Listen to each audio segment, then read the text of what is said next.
All right, and we are now live. Hi, I am Kara858, and it feels so good to be back here as we bring you episode 14 of Lords of Faerun.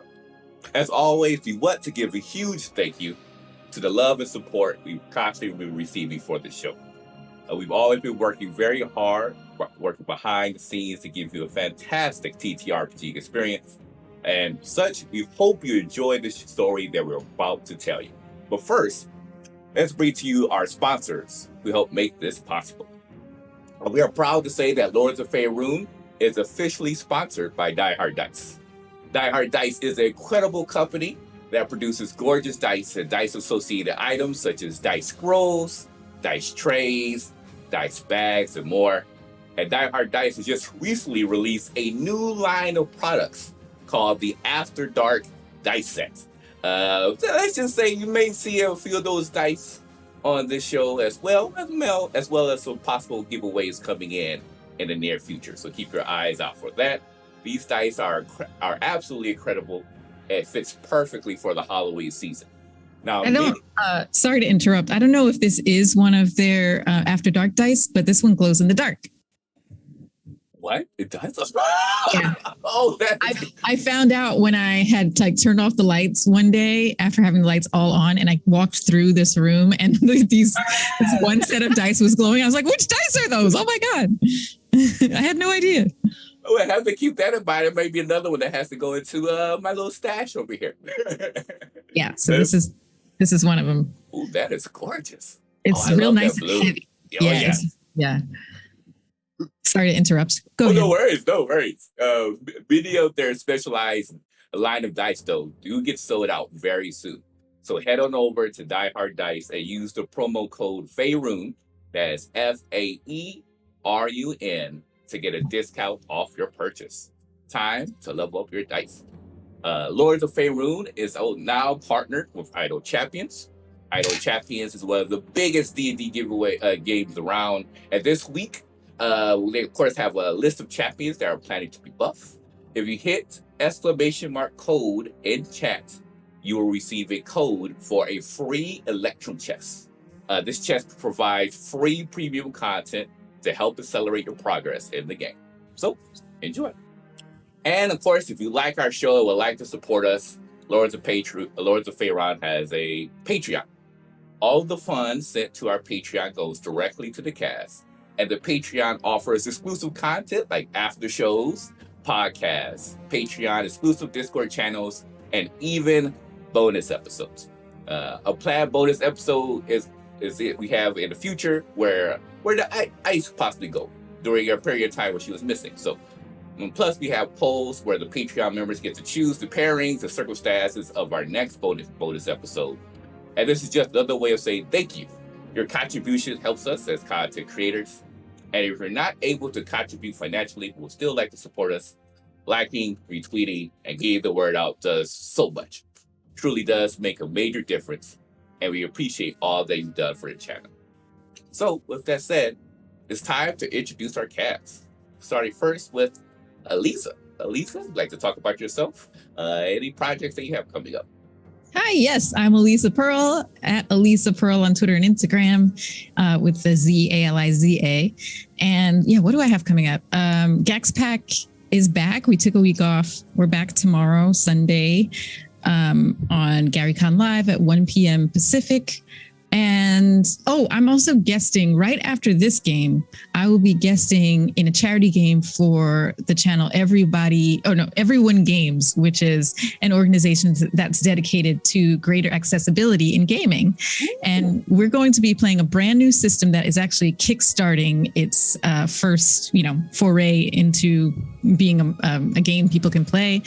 It's a zombie apocalypse system that is set in the medieval times, and we're a party of people with various disabilities, and so that's going to be really, really exciting. It's going to be right after this, and the channel is called Everyone Games #2.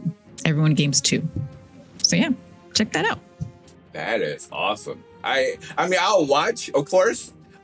Zombie Apocalypses just does not have my name on it because your boys would die in 2.5 seconds in those environments. But I would love to see how you all go through with that. It's gonna be an interesting experience. Next, of course, we have the one for every positive word to describe in the dictionary. Diana, would like to talk about yourself and who you're playing and projects that you're working on. Hi, yes, I'm Diana, or Super Dylan on the internet, and I am playing Elliot today. I am, like I said, if you go to Twitch and TikTok and Instagram and Twitter and all the places and look at Super Dylan, you will see me. On Tuesdays over at my channel right now, we are halfway through a short campaign set in the universe of Coheed and Cambria's music, comics, and novels. Glyza is also there. Wonderful, wonderful player to have at the table. It's absolutely a delight. It's a fantastic table. It's a fantastic game. And I'm really, really already getting sad that it's getting close to over. So come and check it out. The VODs are on YouTube if you want to catch up. I'm also doing short 1 to 2 minute long recaps for each episode so people can jump in if they want to. And then you can see me here, which you already know because you're here. And then you can just see me around on my channel playing lots of Dragon Age. Because that's what I do when I'm not playing tabletop RPGs. And that's it. Fantastic. Making our way down, of course, we have the wonderful Ree. Ree, would like to talk about yourself, who you're playing, and projects that you're working on. Hello, everyone. I am at Big Dude Ree on the Twitters. Today I am playing on the lovely bard, Avis Naquani, who is coming to terms with some things. Elsewhere, you can find me on this channel playing a few different characters, including Ardress over on Rivenwood. The YouTube channel, you can find an upcoming project that I'm super excited about, so please check it out. I believe I can say what we're playing now. Yeah. We will be playing a Mage the Ascension campaign, ST'd by me, which I'm super excited for, as well as a few other things coming out, so keep your eyes open. I'm just going to jump in here. It's so freaking good. Ree is an amazing storyteller for Mage, so y'all need to check that out and catch the prequel episodes on the Patreon. Oh, yeah. Oh, yeah. I cannot wait to show you what we've been cooking up there. That's for sure. Next, of course, we have the wonderful Glyza. Glyza, you'd like to talk about yourself, who you're playing, and projects you're on. Hi, I'm Glyza, a person with many hats. I'm a podcast host. I'm a writer, a TTRPG player, many things, many projects. My podcast is called Classical Adventures for One. It is a podcast that delves into classic books and the impact that it has on all of media. I'm also, as I mentioned earlier, a TTRPG player who plays a lot of different characters, most of them with secrets on multiple channels. I am Michaela, the vampire on Blood on the Bayou, Richard, the human mechanic on Lost on the Fence, Cynthia Baya, a human with a goddess trying to break out in Mekong Delta Blues. And on Monday, I'll be playing Raven the cat, a pampered pet traveling in space. But today, I will be playing Sloon Haradwraith, the changeling whose secret has finally been revealed in Lords of Faerun. So you can find all of my links on bio.link/classical Glyza, just to see all the projects that I've been in and will be continuing to do. Yes, one secret down, 5 more to unravel. So,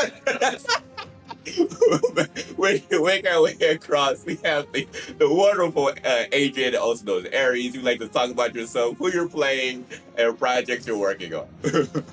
Sure thing. Hey everyone, I'm Adrian, or Aries, and here today I'm playing Jesse Diaz, the wonderful Asmar monk, and I'm so excited to be back. And the projects that we are working on at the moment, we have a whole bunch of spooky and non-spooky things lined up over at the beer pin for Halloween.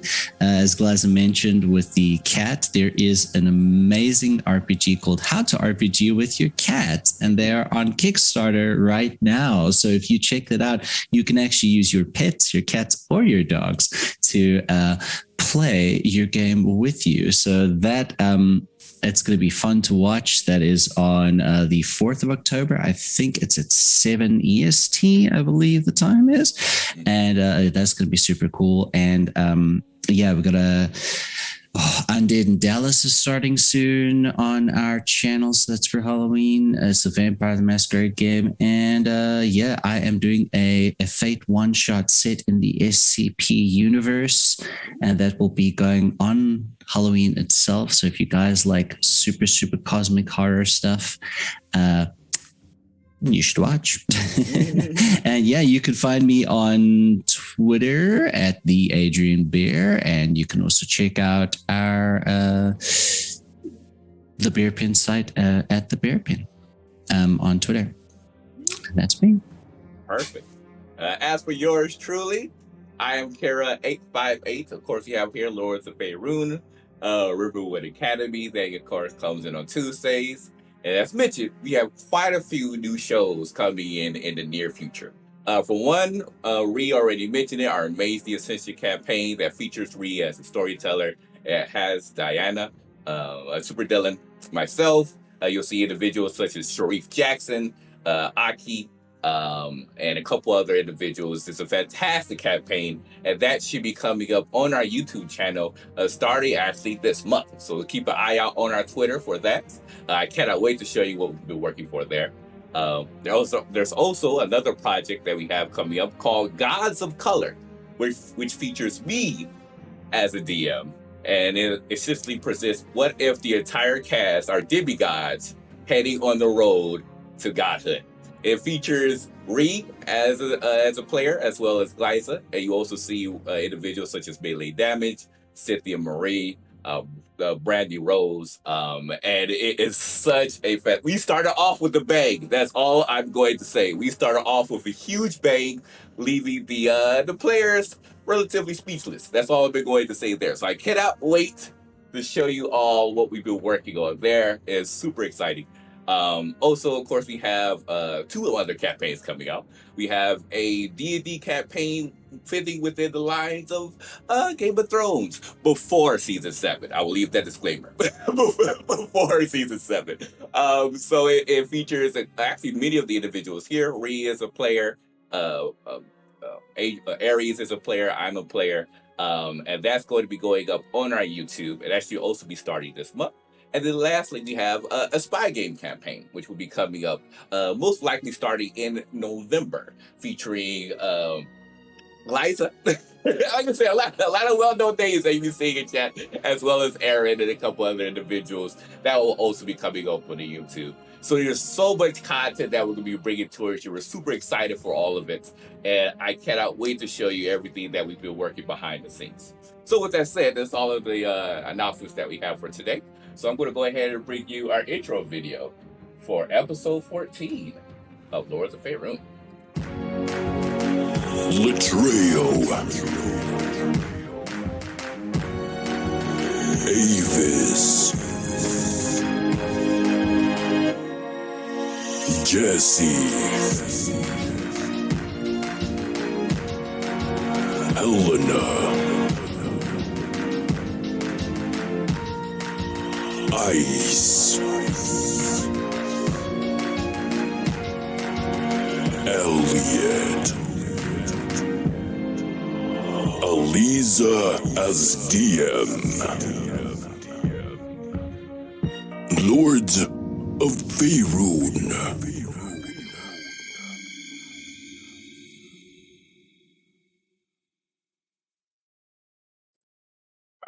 All right, and we are back. So with that said, Aliza, take it away. Last session, many truths came to light.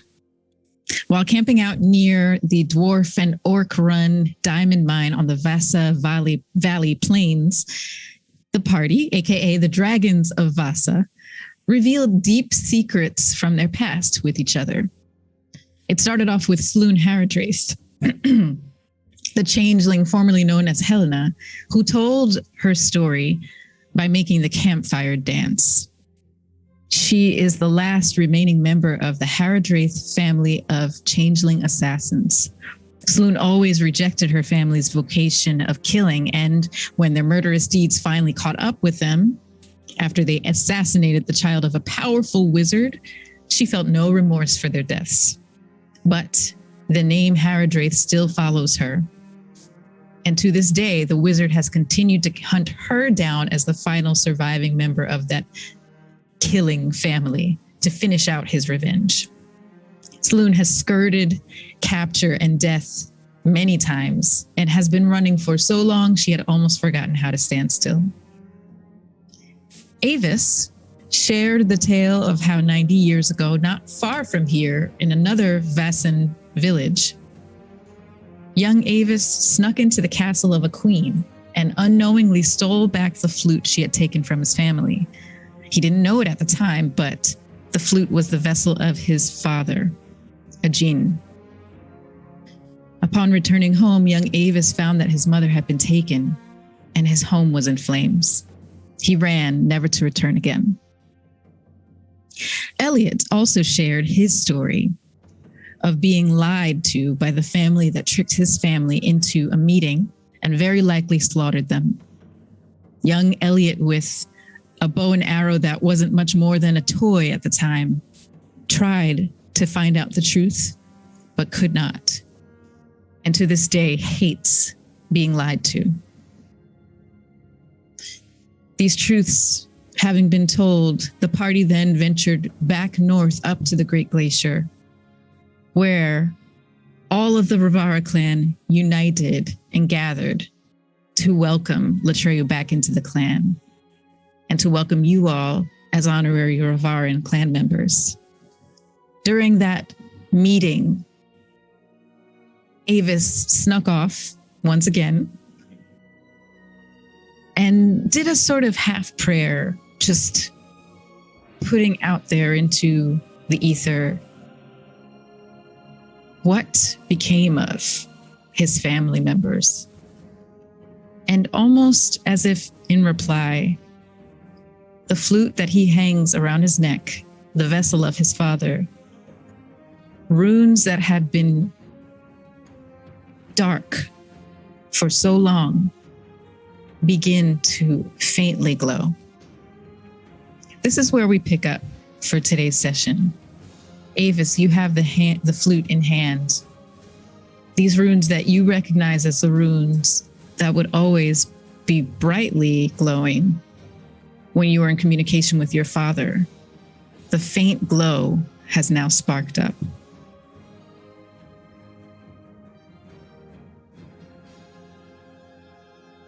Yes, it is time to face what I've been running from.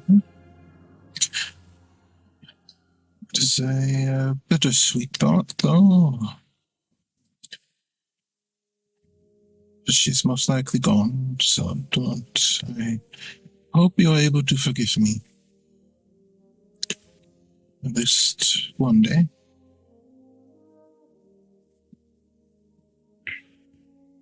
Nothing changes. That low glow from the runes is still there, but it doesn't get brighter and it doesn't go away. In primordial, he will say, one day. I don't know, I can't promise revenge for what happened to her. But I am sorry.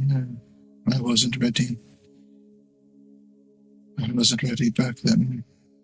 And now, well, there are enough regrets in this world for me to spend the next 100 years atoning. Just forgive me once. Forgive me at some point. And then he'll let the flute go. When you let it go, those runes go back to darkness. The glow disappears. And for the first time in a long time, Avis, something happens to you that no one is around to see with their own eyes, but you can sense it. You feel a rush of emotion, and the air and wind around you start to pick up and flow in your locks. You feel the wind on your face, and you recognize this as a localized phenomenon that happens when you are feeling very intense emotions. And it's been quite a while since it has happened. Look at that. I can still feel actual emotion. I was starting to wonder if I had become some sort of doll. If only it could have been something happier. And he will cast Misty Step and make his way back towards the camp. Okay. You make your way back to the camp. And we're going to skip ahead to the next day. You all have packed up your belongings, and we can do some quick recaps of any items you might have gathered. I already have a couple here for you. So, Latreyu, you had asked Shireen if someone could make you or find you one of those calling horns that she had. And sure enough, she commissioned one from a crafter.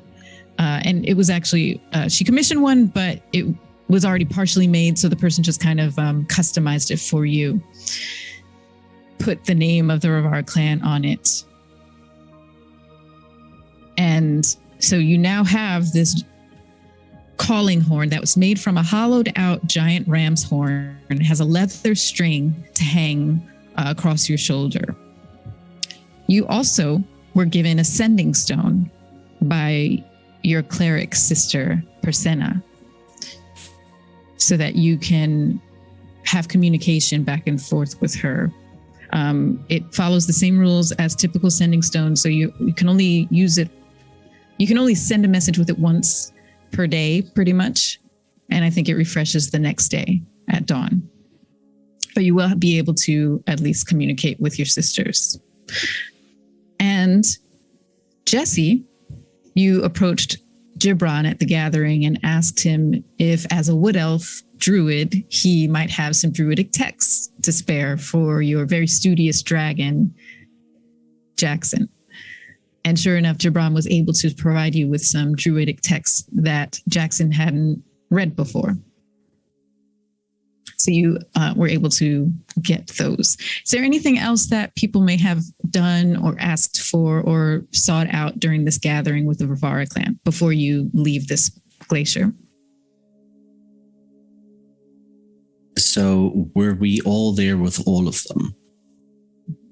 You were all at this gathering of the whole Rivara clan.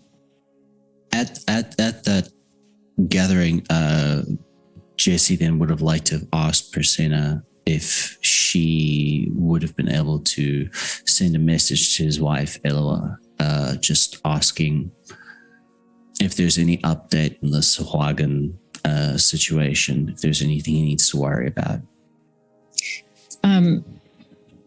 You describe your wife to Persena, and she says, yeah, I'll do my best to send that message. Do you want me to send it now? If you wouldn't mind, that would be wonderful. Thank you so much. Sure. She closes her eyes and becomes still. And you can sense the magic coursing through her as she enacts that spell of sending.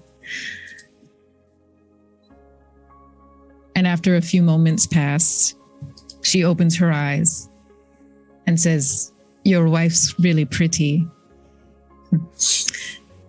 That's a fact. Yeah. Thank you. It looks too warm down there, though, for my taste. But anyway, she says there's no new updates, but she's glad you're well. Oh, that's good to hear. Thank you for that. I appreciate it. Of course. Okay. And was there anything else? I'm not interested in getting anything, but I pull Soon aside while everybody's gathering items and taking requests and things.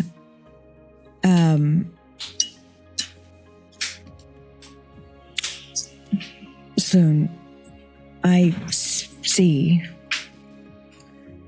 you don't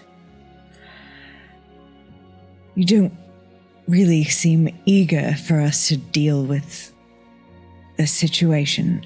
And I understand that. But I'm begging you not to avoid it for too long. Loon takes a deep breath, and on the tip of her tongue is a lie. Where she's thinking she's gonna say, "Don't worry about it, we'll go straight there," but she doesn't say it. It's on the tip of her tongue, but she doesn't say it. She looks at Elliot and says, "I'm scared. I have no doubts. I've been running for so long, and I've been preparing. Even if it doesn't seem like it, I have been preparing for the day that I will finally face him. I don't blame him for what had happened. I just wish that he would leave me alone because I had nothing to do with it. But I am scared." And it's a moment of truth that you can tell that she's not good at telling truths. But you who might be really good at telling, at seeing truths, can tell that this is one moment where she's telling. She's completely honest. She's like, "I don't want to go and see him, but I am terrified that he will finally catch up to me and kill me. And I don't want to die." And I put a hand on your shoulder. I don't want you to die. We don't want you to die. And we'll be with you. And we don't want to die either. So I assure you, we may not know what we were preparing for, but we have been preparing for this as well.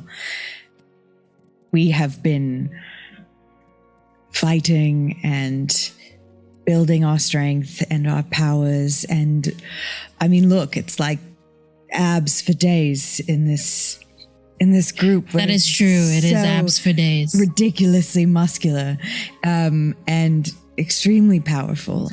And we can do this. And I just think it would be better to go on the offense and deal with this instead of waiting for it to catch up, as you said. I'm gonna be honest with you again, Elliot. I appreciate that. Thank you. I am willing to finally end this. I have bad habits, of course. Habits that I have formed through many years of running. And if these bad habits sort of pop up when we're on the way, I will ask for your forgiveness because these are bad habits to break. But I can promise you that I will at least try not to take the cowardly way out, as I am very much known to do. That is something that I can at least promise that you can expect from me. But also forgiveness, because habits are hard to break. All right, well, how about this? I promise to forgive you when those habits crop up, but I also promise to push you to break them. That I can accept. Deal. I'll stand in front of you also when we face him. I will physically. It's gonna be okay. Jackson has said the same thing. Yeah, and I have many forms that I've collected, so that I'm pretty sure it's not gonna work, but at least I have many forms and many different plans, as I have thought about it for many different ways. But Well, while we're on our journey, maybe you could find some time and we could go over them and pick one together, all of us, when they're all done, I don't know, shopping or whatever. yeah, Um, I would like that. Yes. Good. Do you want some jerky? Yeah, sure. I'll eat some jerky. All right, good. And then Sloan spends the night showing Elliot all of the different forms that she's gotten from Helena to different dragon, like different forms, like a dragonborn, an elf, and at one point Sloan is turned into Jesse, and he's like, "Look at me, I'm so ab-like, and I'm a sea elf. Oh, wait, no, I'm not. I'm an Asimar. Oh, so that's what, because Luna's basically drunk now. And that's what she spends the night doing, turning into different members of the party and making impressions, basically. Halfway through, Elliot has forgotten why she's showing him this, but he thinks it's delightful. Jesse's just looking at Latran and says, I don't sound like that, do I? I mean, Sloan turns to Ava's, everything's fine. Don't worry about it. We're all cool. And then turns into Latrea, I'm a plant. I am acting. So that's basically what Sloan is doing. Oh, she's right. Oh, she also doesn't seem to handle her liquor really well. I can tell that much, But I'm a plant. I am a plant. So she's right. Liquor. Oh, he kind of points to the beverage that he has. He says, he just shakes his head. He's just like, well, how much did she drink? Well, I don't know. Probably more than normal. Will we need to carry her tomorrow? No, not at all. We'll just rope her on a tree bush or something. Isn't that right, Snow? Yeah, or I can turn into tree bush. It's fine. Well, you can't do. I mean, maybe you can do that. I can turn into a smaller version of her. It'll be okay. I mean, like, you can't fly or anything, though. Well, I mean, with your boots, I suppose, but I can do whatever I want.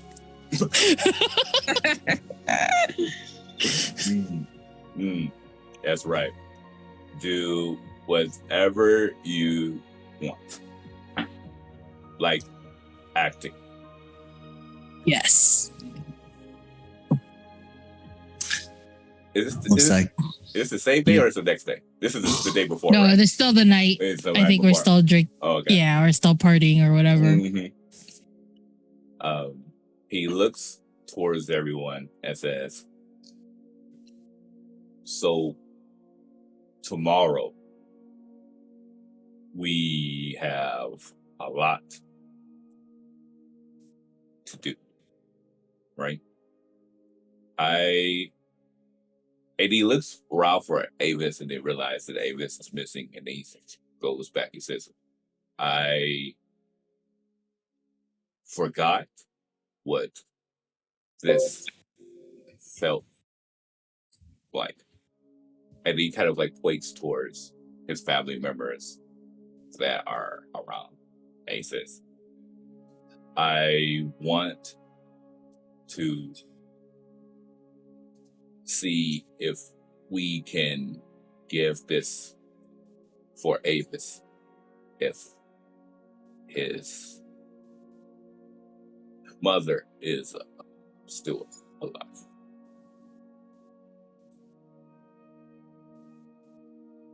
I think that's perfectly reasonable, but it's definitely up to him when we approach that, though.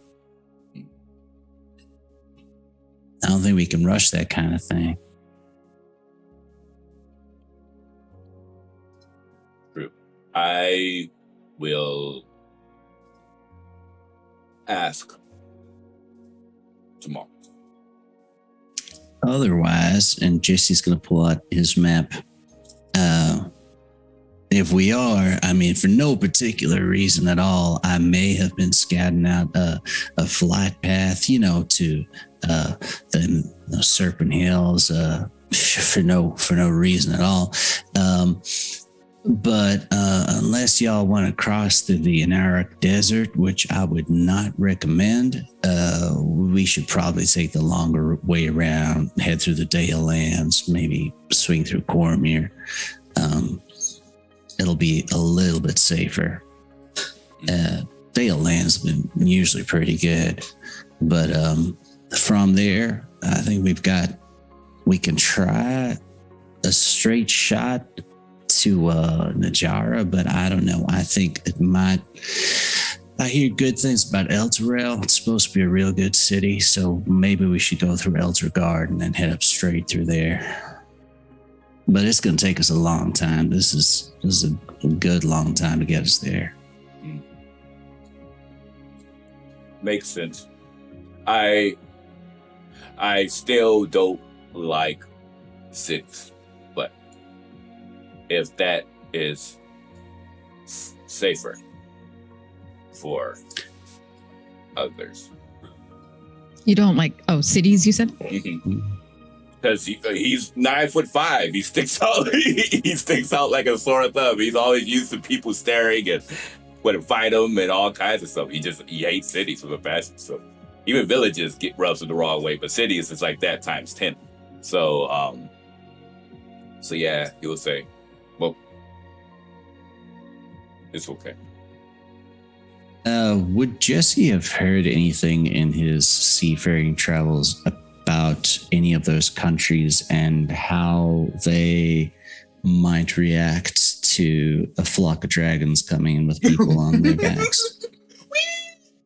Yeah. You would have heard. I mean, you generally would know that traveling with a group of dragons is it's going to bring attention to yourself, and many of the commoners around these lands are afraid of dragons and will either have questions or just not be cool with it in other ways. So, we may have a few decisions to make then as well with regards to our kin over here. Are we going to take the long way around and maybe have it be safer for them? Or we could take a more dangerous path and fly through the desert, although I'm not quite sure how, our ice-loving dragons are going to react in all that desert heat. And also, there's us as well. People die out there. He looks towards Elliot and Saloon. He says, the cities won't try to hurt the dragons, right? They'll just look at them. And then if they try, I guess we kill them. But they wouldn't try to hurt them, right? There's not really a good way to know that. I don't expect they would find it a good idea to attack them at random. But perhaps, is there a faster way to travel? Anybody that might have one? Well, Dragons are fastest. The Dale Lands are full of a lot of different, almost city-state type people, It's possible one of them might have a teleportation circle. I'm not sure. Right. Elven cities out there. Supposedly some pretty strong magic, but that could at least get us faster. At least probably Elturel might have a teleportation circle. Baldur's Gate would get us, it's a bit further off, but... So then, why don't we start by trying the cities, and along our path, we'll see if we can find a faster way. I don't want to hide what they are, though. the cities will always have problems for people like us. And he'll point to me, and then he'll point towards the dragons and the giants and such. That I know entirely. That's too big of a word. I know fully that will never change. So I don't wish to hide. I won't hide from them if they, but so I don't want our friends to feel like they need to hide too because of what they are. I don't want that either. At all. I don't know that we'll have to in any way, but if that becomes an issue, I do think that we should immediately leave. Oh, yeah. During this conversation, do you all have a map that you're looking at? Like a physical map? Does it Jesse? Yeah, Jesse's got a map. Okay. So, Jesse, you have your map sprawled out in front of you, and all of you have crowded around it during this conversation. Avis, you are as well part of this conversation, and as your eyes sweep over the map, your eyes catch a familiar name on the map, Daggerfall. And it is the southwestern edge of the greater Vasa area, just off of the southeast point of the border forest, nestled next to a river, just north of the Dalelands. And you recognize that as the place that you came from and haven't been back to in 90 years. Yes, and so stepping away for a moment, but if we're using a map, we should probably note everywhere. And this here, and he will point on the map, is my home. Well, it's definitely on the way. Do you want to go there? Find your mother? I think it is time for that, yes. For the first time in over 7 decades, my father has communicated with me, so I believe the time for avoiding the inevitable has ended. Tell him I said hi.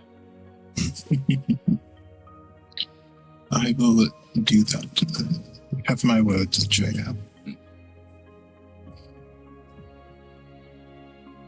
Have you physically seen your father before? Do you know what he looks like, or have you only ever spoken to him through the flute? Once, when I first found it 9 decades ago, but I haven't seen him since, so. Just trying to imagine what he looks like. Your features more, would you say, from your mother's side, or do you think it's more like from your dad's side?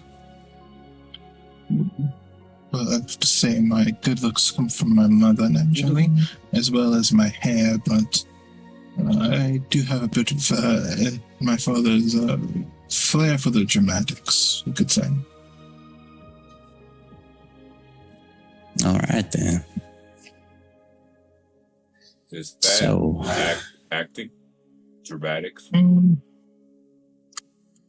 Sort of. Sometimes.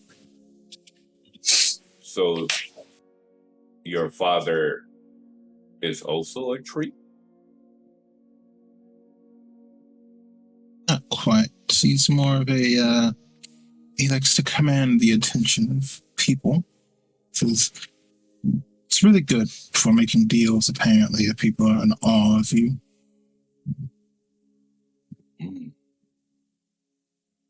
He pauses. He really self-contemplates on that. Like, dramatics. Oh. I will try.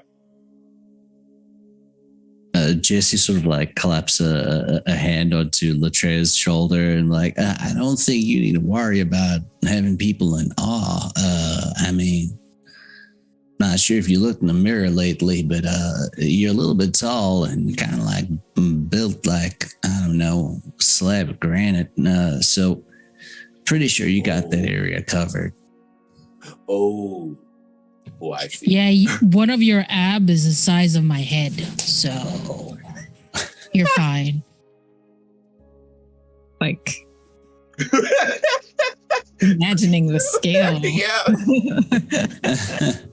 He smiles. He says, I see.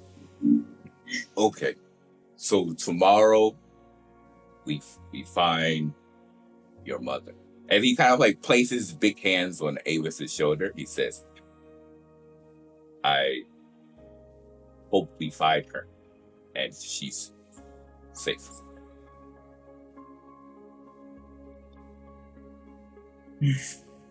I don't know what I hope, to be quite honest with you, Latreia.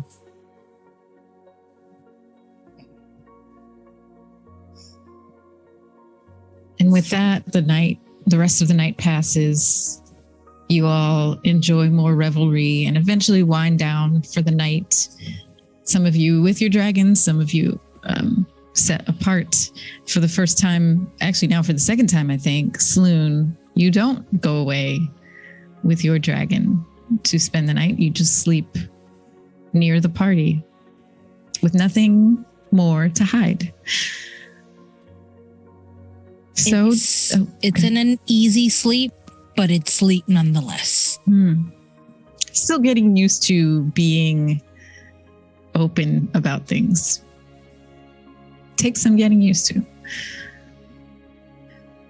So you all pass the night. It's uneventful. You sleep, you rest. And the next morning, you head off. Tell me, what is your first destination? I think Jesse has a huge smile on his face in the morning. It's like, please, can we go through the moon sea? Can we just fly over the ocean for a little bit? Just a little bit of ocean. That's all I'm asking. We can take the river down to Daggerfall, across the mountains, over the moon sea. I think it'll be great. Latreia just like, sure, I guess ocean for you is like snow for me. So, or forest. Makes sense? I think a lot of the ocean used to be snow at one point. So yes, that makes sense. And he thinks about the new ocean they created not too long ago. He says, oh yes, makes sense. Yes. Oh, yes. So, if you all are in agreement with Jesse, you head south from the Great, directly south. I will say, when he's over the ocean, he does take out the horn for the first time, and then just blows it. It just blows it out in the air, over the ocean, just as a callback to his family. But yeah, he definitely blows it, probably a couple times. Yes.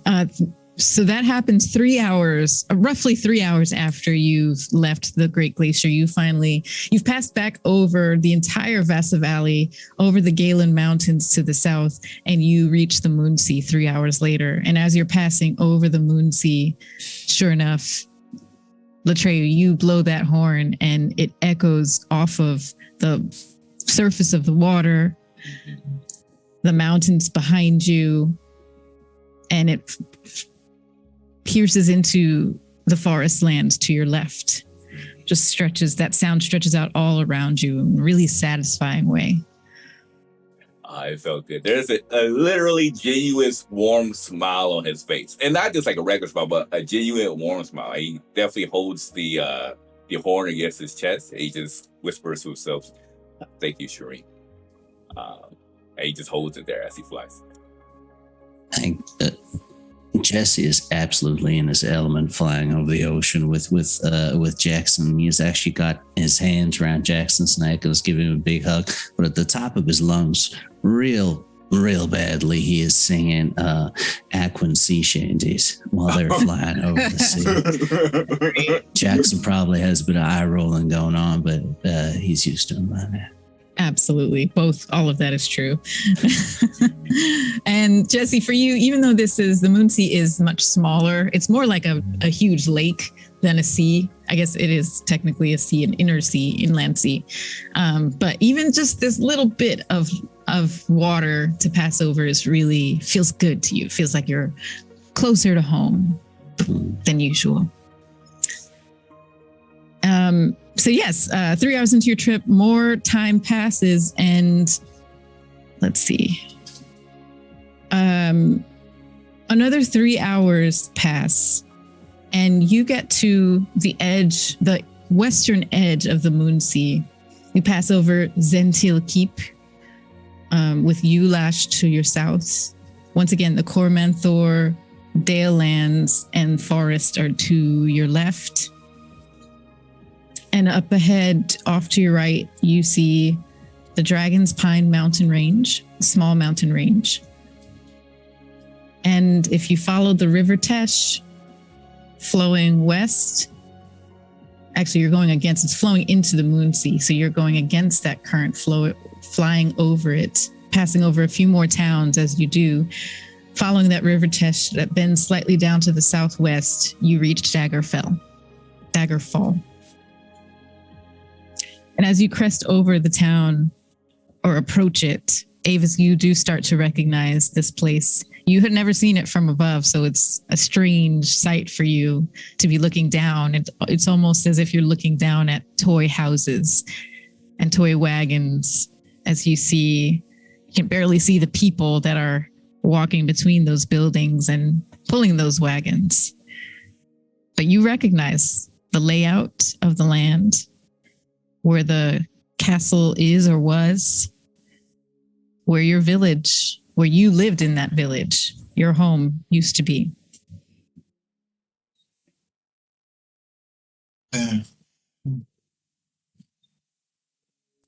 Right. Well, everyone, we should probably find a somewhat safe place to land that won't scare people. Yes? We should approach cautiously. Jackson, how are y'all feeling? Do you want to stay out of the city and we come back for you, or? Jackson says, I think we're about due for a hunt, and so maybe the dragons of us can find just a bit of a bush, a place with bushes, and do some hunting nearby. And you come get us when you're done. Or call us if you need, now that you have that horn, Latrio. He looks, he says, oh yes. If this is a draconic, he would say, I would definitely use it when we're back. Wonderful.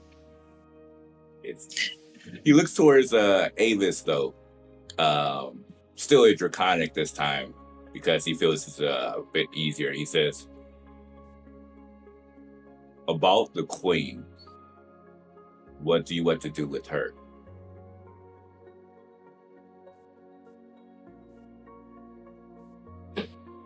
Oh, you're muted. You might be hardware muted. I mean, Oh, yeah, now we can. Okay.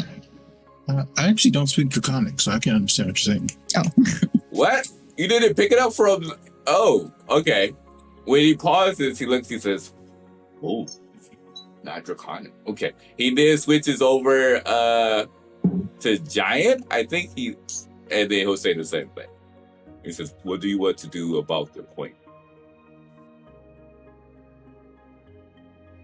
Giant and hear a reply. I don't know, to be honest. Revenge has never really been my thing, to be honest. I don't know, to be honest. No worries. If whenever you come to that conclusion, let me know. I'm not going to do it. I'm definitely not going to do it for you. But if you wish to obtain retribution, my sword will be there for you. I will remember that. And he just switches back to comment, and then he says, "Okay, where do we land?" Jackson points and starts flying towards the border forest and says, "That looks like a good place for us dragons to be and do our hunting and resting. And you can proceed south to Daggerfall on foot from there." So with Jackson in the lead, your group swings to the north, and Jackson and the dragons fly you down into the edge of the border forest. Sloan changes to Helena again. She looks at the others like, I just don't feel safe going as Sloan in this areas, in the city areas. You never know who might be around. So I'm just gonna be Helena for a little bit, if that's okay with all y'all. Yes, of course. Of course. Yeah. You have to do. I says, of course, whatever face you want to wear every day, that is your choice. We are still your friends. What kind of town do we know if this is an insular kind of town or anything like that? Do we know much about it?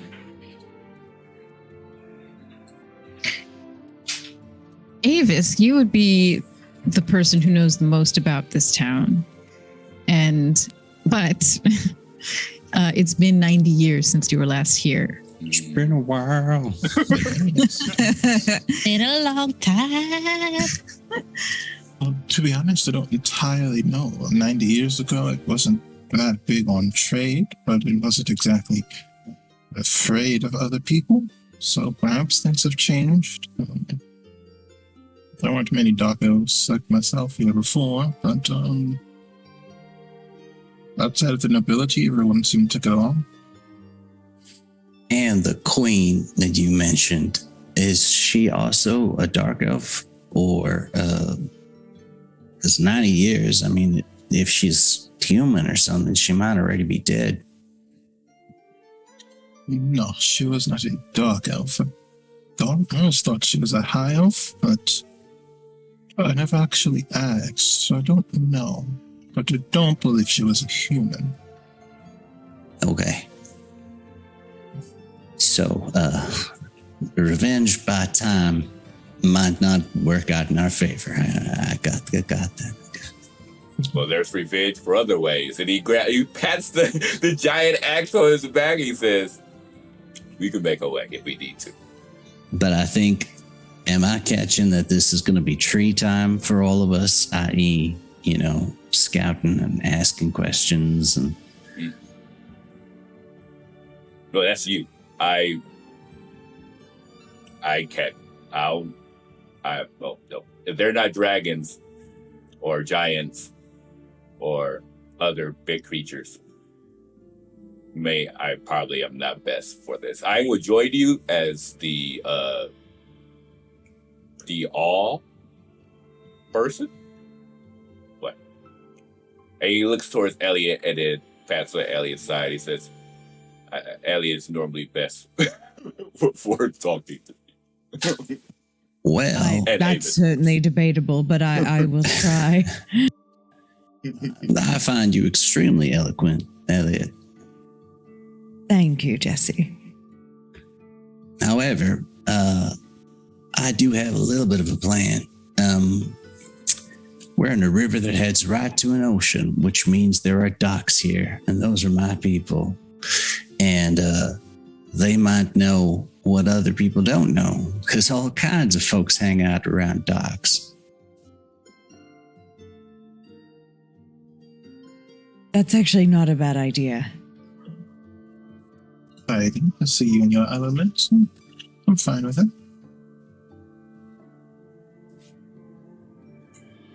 All right. Well, a bit of a trek through a forest and then heading on down dockside. Okay. All right. So your dragons let you off at the edge of that border forest. And you are probably like let's say like 7 miles from the river. And the center of town, you can either walk around Daggerfall to go straight to the river, or you can walk through Daggerfall to get to the docks. Would you like to walk through the town or around the town? Well, if Jesse doesn't mind, I would like to walk through the town because I kind of want to. I will let Jesse handle the docks conversations, but I kind of want to stop and see if there are any, I don't know, city elders or knowledgeable shopkeepers or anything like that. I was thinking the same thing as well. It'd be nice to head through the city and get a feel for the place. Great. Okay. So you all venture south from the border forest, leaving your dragons behind to rest and hunt and play and study for those that are so inclined. You start to see buildings, huts, and clearings pop up as you enter the town of Daggerfall. Avis, the town begins further out than from what you remember. So it seems as if there is more area to the town now than there was 90 years ago, which is not surprising. It's been a long time, and the borders and areas of towns change over time. So you haven't yet reached the part of Daggerfall that you recognize yet, Avis, but you are passing by small huts. You see the villagers. You notice that it's mostly drow. And actually, you only see drow for a long time as you walk through the village. This, Avis, might be not entirely surprising to you, but it is surprising that there aren't any other types of elves or humanoids. You're only seeing drow. That is a change from 90 years ago. You pass by, you get just a couple of strange looks, but no one challenges you. No one seems to recognize any of you. And you proceed further south into the heart of the town. As we're walking, can I make like an ongoing insight check? I want to get a feel for the vibe of the people and the city. Sure. Yeah, go ahead. Oh, nope. That is a 7. Yeah, something feels hidden from you. You're just, you're not picking up anything in particular, but it just feels like you actually can't really tap into what these folks might be thinking of you or of the group. Do we pass by anything that looks like something official, like a mayor's house or a town hall or something? Further up ahead, you do see what looks like the outline of a small castle. And Avis, this you would recognize as the Queen's Castle. And that is the most official looking building so far. How about something a little less official, like we could go for like a bar or something. Tavern. Oh, sure. Post office. I would like to start smaller if possible. Yeah, so as you get closer to where that castle is, you do start to see those types of, you start to see shops, vendors. Vendors. And yes, you do see a tavern. I would like to go there. Okay. Okay. The Boone time. happily follows. Okay. Or Helena, what looks like Helena. Yes. The time of day would now be, I think it's been a full day of travel. You all are probably pretty weary and are needing some food. So this is probably a very good choice to stop by the tavern first. I want to say it's like 4 or even 5 p.m. because you swung south first. You left in the morning and it was like a full day of travel. So let's say it's about 5 p.m. The tavern is in full swing. It seems like a lot of villagers are here. Once again, all drow. And you walk in and it's not quite like in a Western where I was going to ask. Oh no. Village of the Dan. The organist stops playing. There is a pause in the energy as this motley crew walks in with maybe one drow and then everyone else is just other things. I wouldn't say motley. You what? Was it? I said I wouldn't say motley. Motley, yeah. Motley, I think motley just means, I thought motley just meant like a variety of people. Isn't that what that means? Or no? Oh, does it? Oh, okay. I What don't actually know. No, I could be wrong. I don't actually know.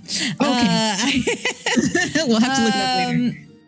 So I will do my best to pretend that I do not notice the vibe change, and I will go up to the bar, and I will put a satchel of coin on the bar so they know right away that I can pay for services and I'm not here for any nefarious reasons. And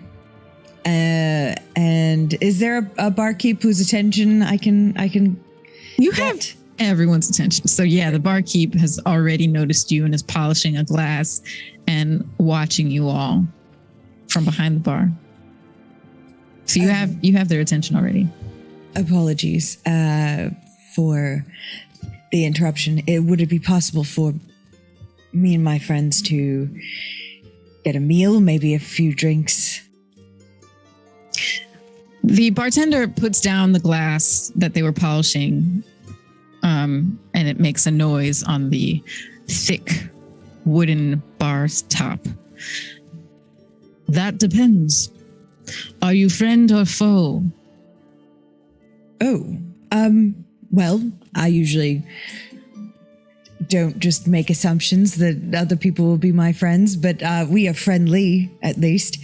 We've not come with any harmful intentions to you or this village. We came in search of information only.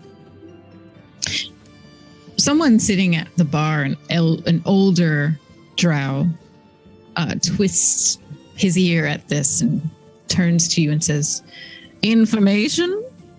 Are you spies?" Oh. And some of the other drow at the bar kind of chuckle. No. That sounds terrible, quite frankly. No, not spies.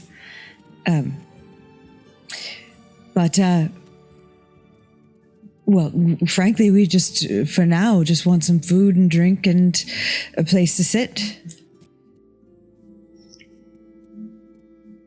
All of a sudden, the tension kind of lifts as the bartender says, "We're just messing with you.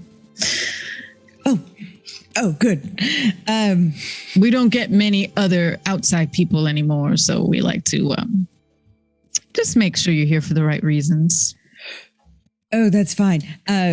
It's been a long time since anyone messed with us as a joke and not literally to try to kill us. So that was pretty good. I liked it. It was good. Yeah. Well, have a seat. Let me know what you want. I don't mean to interrupt for a moment, but you said you don't get many people anymore. When did it stop? Well, I mean, goodness, I'm near 60 years old now, so I mean, do you want the entire history of our town? Because as long as I've been alive, we've been pretty closed off. Didn't used to be that way around here, but Brief note, you see, I haven't been here for quite a while myself. And there weren't quite as many of us here last time. Oh. He kind of peers at you now, as if trying to remember something or recognize something in your face. Well, from what I know, yes, we used to be a place that had more different types of people here, not just drow. But about 50 years ago, some drow came from the Underdark, caused a lot of trouble. And the drow who were already here had to kick them out. And while we were at it, we kicked out everyone else. Got rid of the royal family that was putting their boots on our necks for so long. And now we live independent. We don't usually, well, we're not unkind, but we're protective of our town. Let's just say that. We've had to kick out too many people who have tried to take advantage and did take advantage of us. So we try to nip that in the bud before it can happen again. I see. I was not aware of that at all. What was that? I was not aware. So many things had changed in my absence. Your absence. So you're from here? A long time ago. Who's currently in charge? Well, Sedwin is our leader, but Sedwin likes to rule by committee. And so basically there's a group of elders and representatives from different families who all meet, and they make the rules here and we follow them. Let's see. Well, forgive for my questions. I do believe my companions wanted some food and drink. Oh, sure. So another drow bartender has already started bringing little kind of like bar snacks to you, little bowls of nuts and little things, and starts taking your orders. Freya looks at that little bowl and he just looks at the bar like he's offended. Like the what's that meme that they have for American Idol? Where it's just like that's pretty much how he feels right now. Helena has grabbed the bowl away from Latrell just because, based on like past experience, she's like, I am gonna eat this before Latrell just grabs it. So I'm just gonna be like, I'm gonna eat this right now. He just yanks it, and then he looks over and he said, of course, in his broken common, I need full pig. One full pig coming right up. Mm-hmm. And the other bartender goes to the back to put in the order to the kitchen. Oh, that's just for him, though. Yeah, we will also need food. We'll also need to order separately. Oh, he's a growing boy, and Latrell like pats him on the. JC pats Latrell on the abs. I can see. I will tell them. And the first bartender who spoke to you goes back to the kitchen to update the order. Friends, how about a round of ales while we wait? And we can, just acclimate to our new location. That is a lovely idea. Water is fine. Okay. Ice looks at you, Latrell. Just water? You not drink ale? No, Never? He shakes his head. Oh, how have I not noticed? It makes things weird, I've noticed. Helena was changing when she drunk. You seem the same on both sides, so you don't change much, oddly. I have liver made of steel. Jesse sort of clinks his glass with ice and says, "No, the secret is to always stay just a little bit drunk, and that way you're always the same." Incredible Hulk, I'm always angry. Helena looks at Latreia and is like, "Oh, that's not because I'm drunk. I can do that even when I'm not drunk." Now I'm confused. But he says, no drink. I like to be prepared at all times. I don't suppose any of you have heard of this Sedwin fellow before? What was that? I don't suppose any of you have heard of this Sedwin fellow before? This new leader. I have not. No. Are you asking us or who are you asking? All of us, naturally. I would like to avoid asking too many questions of people, at least at the moment. Can we do a history check maybe to see what I would know or about it, just because of my travels and to, try to avoid. They are a port. They're a port as well. So let's say this: if you have Helena Sloan, have you ever traveled to or near Daggerfall? I would say yes, just because of like her proclivity to just be anywhere else that, just running away and just traveling into different things. She doesn't spend too much time in one place, so she wouldn't have an in-depth knowledge, but at least a little bit of knowledge, maybe. Okay, great. Go ahead and roll history. And anyone else, if you feel like your character would have been in this town over the past 50 to 60 years, then you can go ahead and roll history. Otherwise, I feel like it's not really going to be worth it. Yeah, Latreia, there's no way he's a bit. No way possible. It's kind of a small town.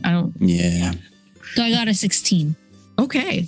So Helena Sloan, you actually start to piece together some things from what the bartender was telling Avis about the history. Something is familiar about Drow coming in and taking over a town, and then just like 30 plus years of revolt happening in this town near the river, and you were just kind of told to not mess with that. You kind of stayed away from it because someone told you, they've been going through revolution for like 30 years. The Drow came and then the Queen fell.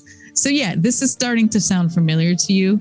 The name, you probably wouldn't recognize the name Sedwin specifically, but something about that story about the Drow coming up from the Underdark rings true to you.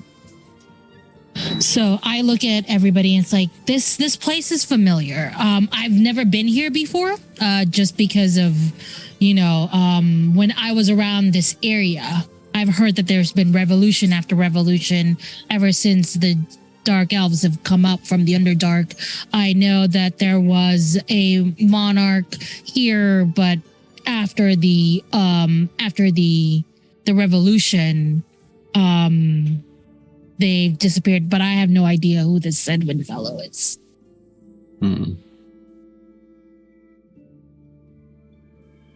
Well, we could always just ask. I mean, they said that they're run by a council here.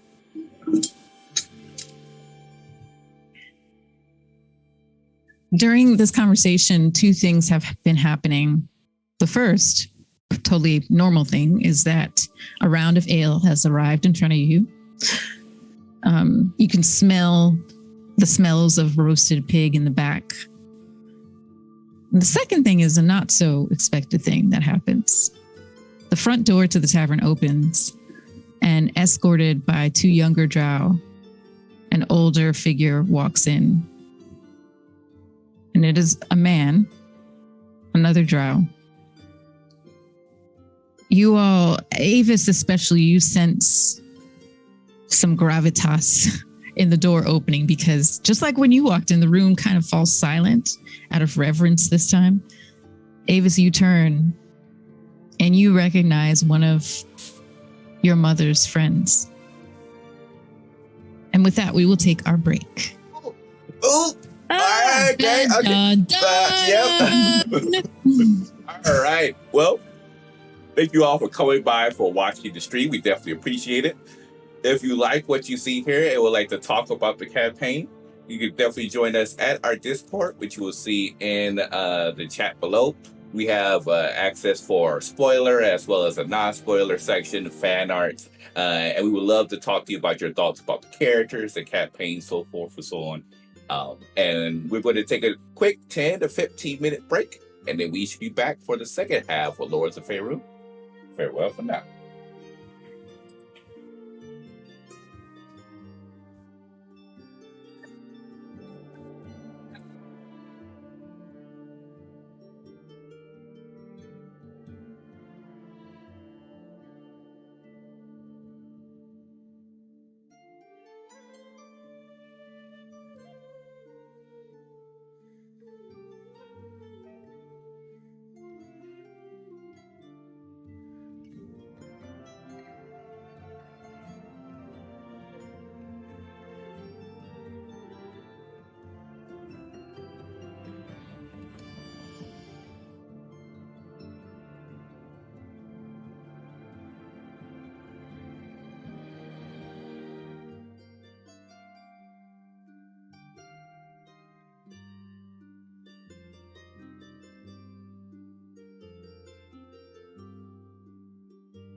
All right. And we are now, oh, sorry. Looks like our cameraman got switched up a bit. But we are now back for the second half of Lords of Faerun. So with that said, Aaron, take it away.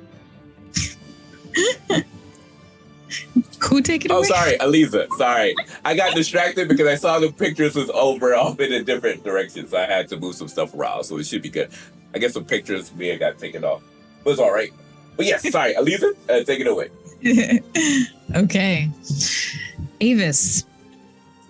90 years What's ago. up? I'm Avis now. Yes. Well, whoever is Avis. There we go. We're good now. 90 years ago, in this town, you were a child, playing in the streets, hanging out with other kids. And there was someone who was kind of like an uncle to you. He was probably a bit tall for a drow, always just very friendly and affable, always had little magic tricks to show you and would take you out down to the river to fish, and really good friend of the family. Do you remember? I want to ask you, would you remember this person's name? Do you feel like that's something Avis would remember? I would say so, yes. Would you like to name this person, or shall I give Let's go with Seguin. Seguin? Seguin. He's much older. But I don't like it with names. That's a great name. It takes you a few moments for your brain to catch up with your heart, because your heart knows immediately who this is. The warm eyes smiling at you, the face drawn, that if anyone else didn't know this person very well, you'd think they had a very serious, almost scowl on their face, but you can see that smile in their eyes. Seguin, much older, probably in the upper parts of 350 some odd years. Another strange thing for you, Avis, because drow don't typically live this long. And even when you were a child in this town that had a pretty sizable population of drow, you didn't have any elders that were this old. because this community had newly come up from the Underdark within the past half a generation. So to see a drow this old is very visceral for you. You've never seen a drow who lived this long. In the Underdark, they definitely don't live this long, but even on the surface, it's rare to see this. So in walks in Seguin, accompanied by 2 younger drow on either side. He looks at you, Avis, sitting at the bar. And he smiles with his eyes and the rest of his face. It's been quite some time, and you found your way back. I have. It's been far too long. I'm glad to see you. You are still well. And are you, young Avis?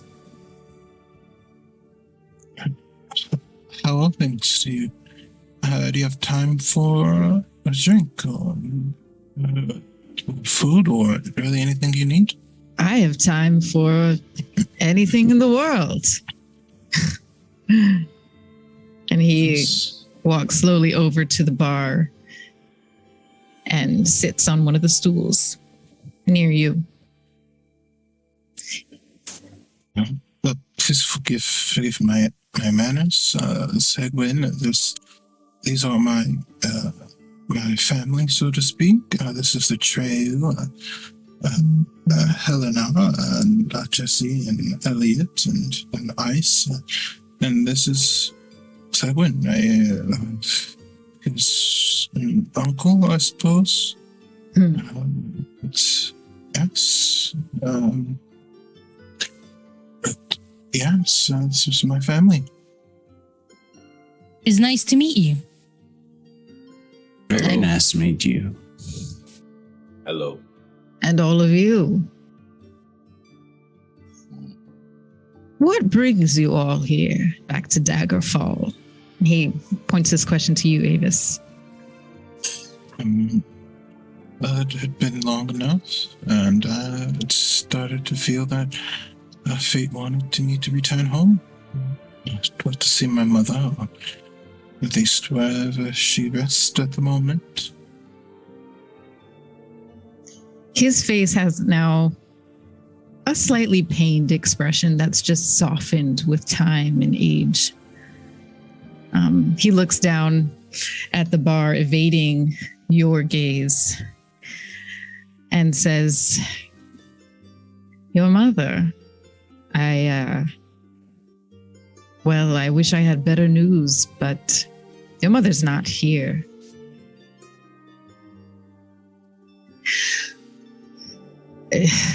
About 50 years ago, we had to fight for Daggerfall. A raiding party of drow came from the Underdark and overwhelmed us. They took some of our people back down to the Underdark to enslave them. And others fell where they stood in battle.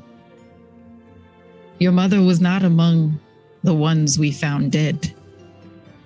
She was not among the living either, so I can only imagine she is one of the ones who was taken to the Underdark. Is alive? What's that? What? She's alive? I mean, Well, are you... she didn't die here. Whether she's still alive now, I can't say.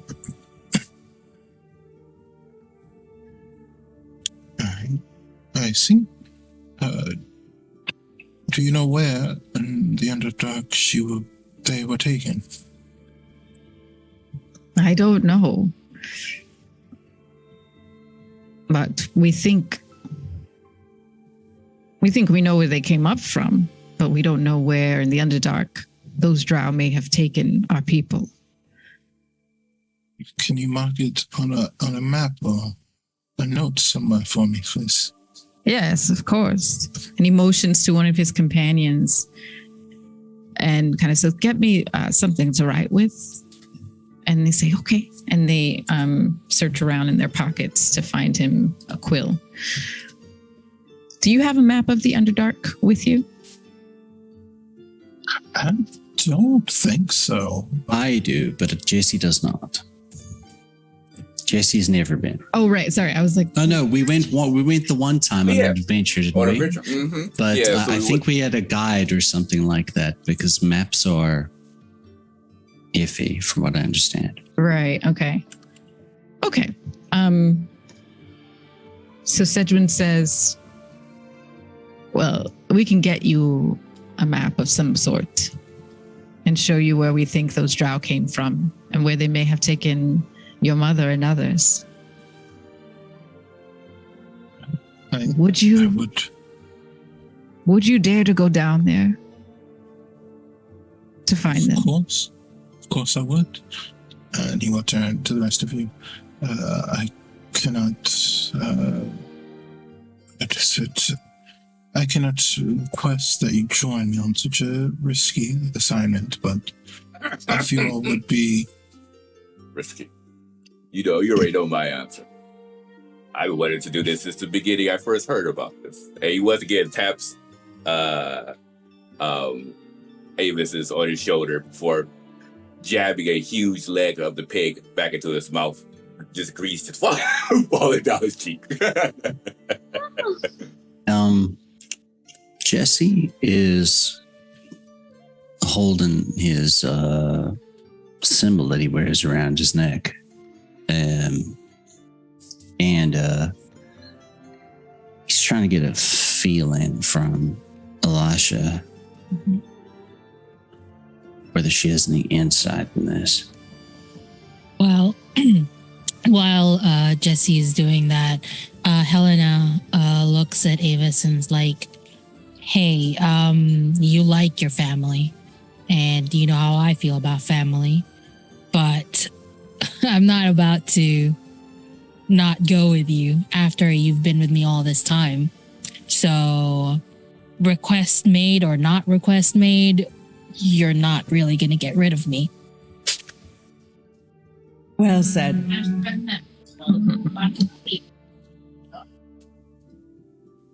I think we all then are family, yes. You know, I think that's the first time you've ever said that out loud, and thank you. Jesse's just going to give him a hug. And Avis does return the hug. And y'all can see for perhaps the first time that you all have been together, he doesn't seem as absolutely sure of himself as usual. Helena smiles because this is one of those rare times that, you know, Avis is not fine. And Helena goes, "So you feeling fine there?"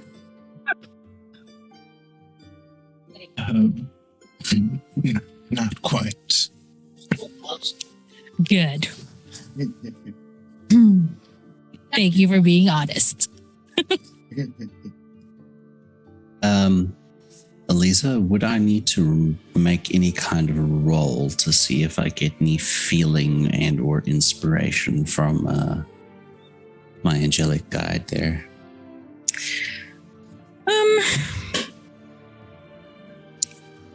Sure. Go ahead and roll insight.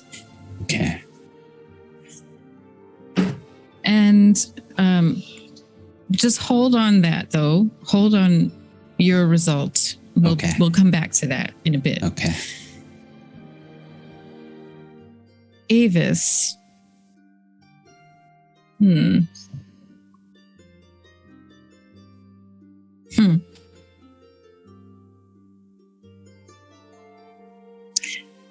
I want you to roll deception to see if you can stop that reaction from happening in here in the tavern in front of everyone.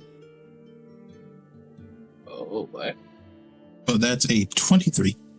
Okay, so you feel the wind start to pick up again as it did Oh. on the Great Glacier when the flute started to glow again after so long. You feel the wind pick up on your face, but you're able to quell that emotion before people can see this kind of preternatural thing happen. It's your only tell, really. You are cool as a cucumber on the surface. People have a hard time telling when you're feeling strong emotions unless you verbalize them. This is the one tell that is not verbal for you, and you're able to quell it this time. But that emotion is picking up because after so many years, as Yuki said, of you kind of being, she calls it negative, but you just believing that, no, it's probably not true. They're not probably alive. My mother probably isn't alive. You're hearing now that she was alive when she left this town, when she was taken from it, and she may still be. So this is a very emotional moment for you. But the others, you may pick up on it from him verbally, but you don't see any physical change in Avis. I think Latreya's going to slice some meat from off of his pig and then hands it over to Avis because that's one of the biggest things he could do is share his food. And he's just like, sorry. Thank you very much, Atreya. It goes back to chewing.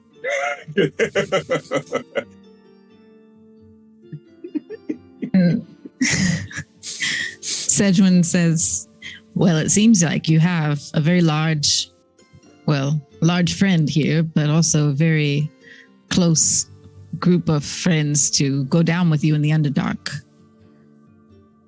And if you like, I can send some of our people here to go with you. Some of us have ventured down there part way, but never all the way down to where we think that those drow came from.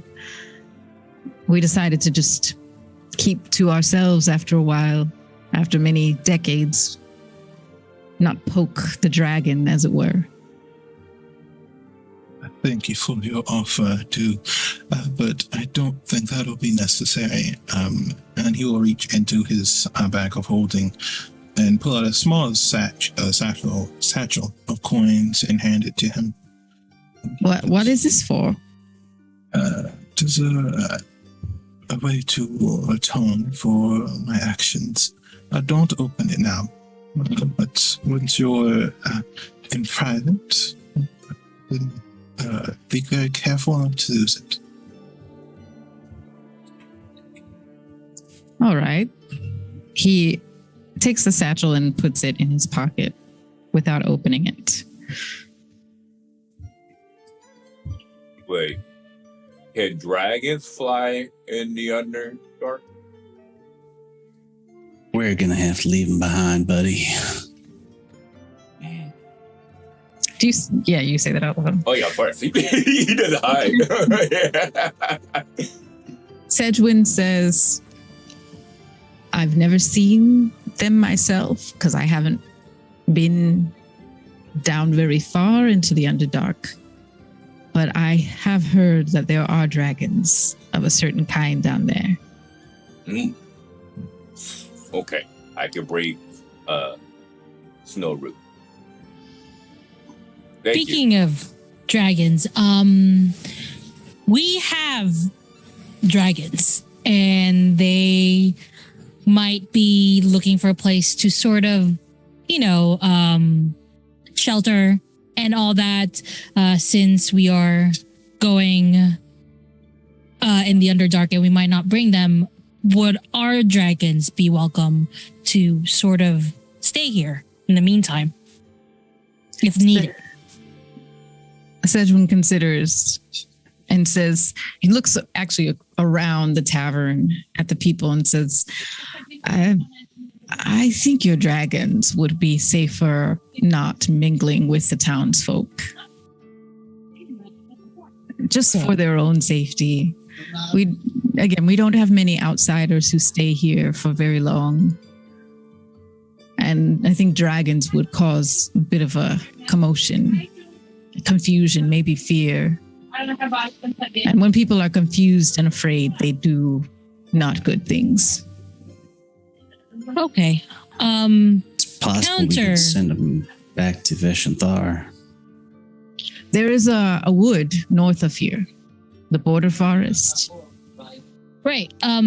Another request then, a different request. If the people of the town see our dragons, can it be possibly made known to them not to attack them or do any harm to our dragons? They will keep to themselves if that is better.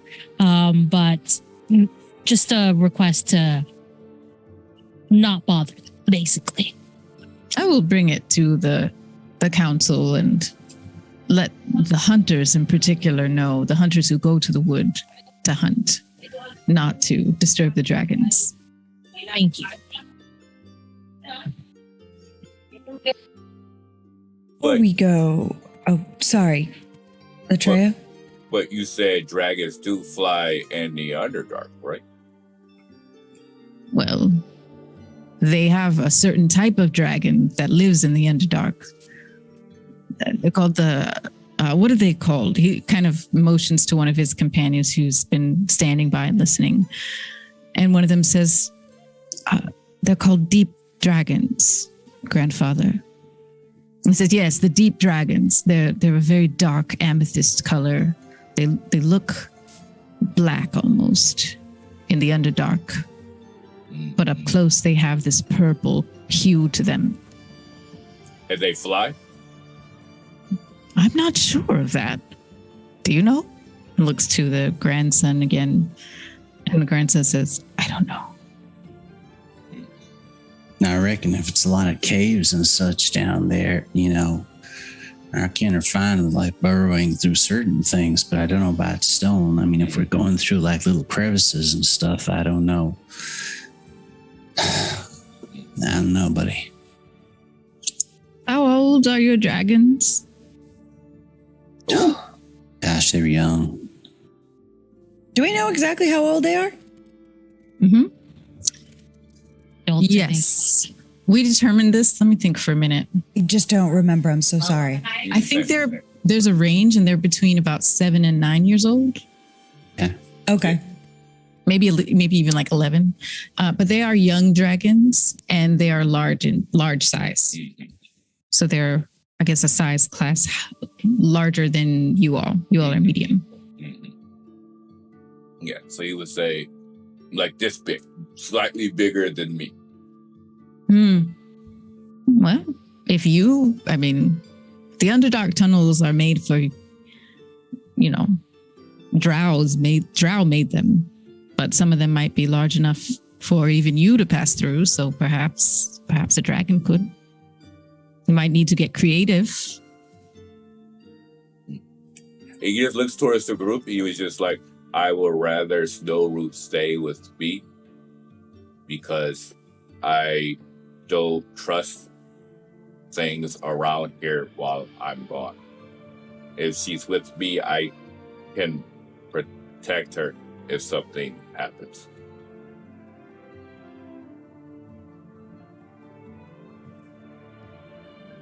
During this conversation, Jesse, so yes, you're clasping the symbol that you wear around your neck, trying to commune with Alosha, and you slip into that meditative state. And go ahead. Oh, tell me, what did you get on your insight roll? I rolled a 10. Okay. Maybe it is this new unfamiliar territory you're in.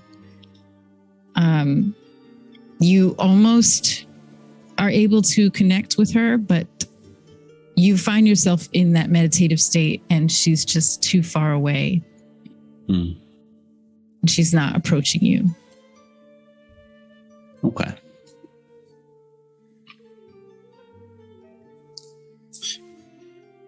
So Before we go,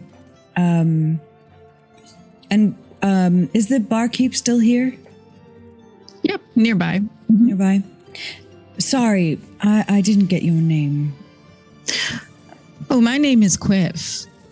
Quiff, Elliot. Nice to Thank meet for you. For the food. I expect you know the town quite well, probably best. Is there anyone quite adept at magic? Anyone who sells magical trinkets? Yes, you would want to go down to the castle market. Oh, and is that by the castle itself? Oh, it is the castle. Oh dear. Okay, it's a market. Yes. Yeah, the castle was converted into a market, a town center. Oh, well, that's less scary. Okay, good to know. It's scary. Well, sometimes where from, castles are usually ominous things filled with armed people. We've had bad memories and events have happened in castles recently. Yeah. So we try not to go into castles at the moment. But it's good to know that this castle is more of a market than an actual people ruling over you castle. Oh, yeah, we got rid of them a long time ago. That's fantastic. Oh, all right. Well, when I can, I will check that out. Thank you very much. Enjoy. Go to the mushroom stand while you're there. Mushroom stand. Yeah, Zara's mushrooms. Oh, the things that woman can do with mushrooms, just unbelievable. Unbelievable. Like, in a good way, I assume. Oh, yes. Okay. Well, all right, we'll get into trouble there, I'm sure. Sounds like a plan. And Sedgwin says, when you're finished with your meal, I can take you by the castle market. That's where I stay most of the time. It's where our council meets as well. And I can update them on the dragons to the north. Thank you. Yes. I think that would be good. Okay. So you all finish your meal here. And would you like to follow Sedgwin up to the castle market? Sure. All right. Here, Latreia, actually, I'm going to have you roll for this. Do a constitution roll to see how much of this pig you ate without throwing up. I'm throwing up. Sorry. Content warning. Content. Because he doesn't drink, so it's probably the only time it probably comes up. Yeah. Is that a box? Well, that should be good. That was a 14 on the die plus. Wait, is it saving throw or a check? You can make a saving throw. Okay, so that is a 23. Okay, Aw, you're great. boo. But we all know Latreia eats everything under the sun. I mean, I wanted Latreo to vomit. from food, no. Alcohol, probably in the first 2 or 3 drinks. But food, yeah, that ain't happening. Got it. He handles. Just all over the barkeep, all over. Oh God, I'm sorry to anyone who's squeamish with vomit talk. We had to check on our boy. He eats a lot. Sometimes when you eat too much, you eat too much. Oh yeah. All right. That's true. Trey's fine. Trey is doing great. All right. So you all exit, and now it is full on nighttime by this time. You've had a full meal. You've hung out at the tavern. And you exit the tavern now, and Sedgwin and his grandson and the other, you now actually have learned that these are Sedgwin's grandchildren, and they just kind of take care of Sedgwin. Question for you, Avis. You chose the name Sedgwin because that was the leader of the town, right? Was that on purpose? Okay, great. Just making sure. I was like, yeah, that's the same person, right? So yes, they are his attendants, and they make sure he is always able to lead and just be at the ready. And maybe someday they'll take over for him in the future. So they walk you down further into town, and sure enough, Avis, yes, you are fully in the main part of town that you remember. You know that off to your right, a little bit further in, is where your house once stood. But of course, it was burned to the ground, so it's not there in its same shape anymore. And then just straight down the road is the castle market. And you all walk up to the front of it, and you see torches, candles lit. You see a castle that has been converted into basically this market. You see stands that have fish sellers have set up. You see little trinkets being sold. You see weaponry. You see armor. And as you, if you would like to enter the market, you would see, yes, all of these different vendors and more. I have a question. Mhm. Is there anybody who looks like a fortune teller and or soothsayer? Ooh, yes, you can look around and find someone like that. Should I make a perception check or? Yeah. Mm-hmm. My dice have been betraying me today, but that was much better. Okay. Oh, it's real good. 24. Yeah. So let's say that you wander down further into the castle market, and you sure enough do find a soothsayer. And you can tell just by the accoutrements, there are crystals. There are certain herbs that you recognize are used for that type of trade. But there's no markings over there. They're just kind of like in a section of what used to be a front room of the castle. And do I see the proprietor? Mm-hmm. Yep.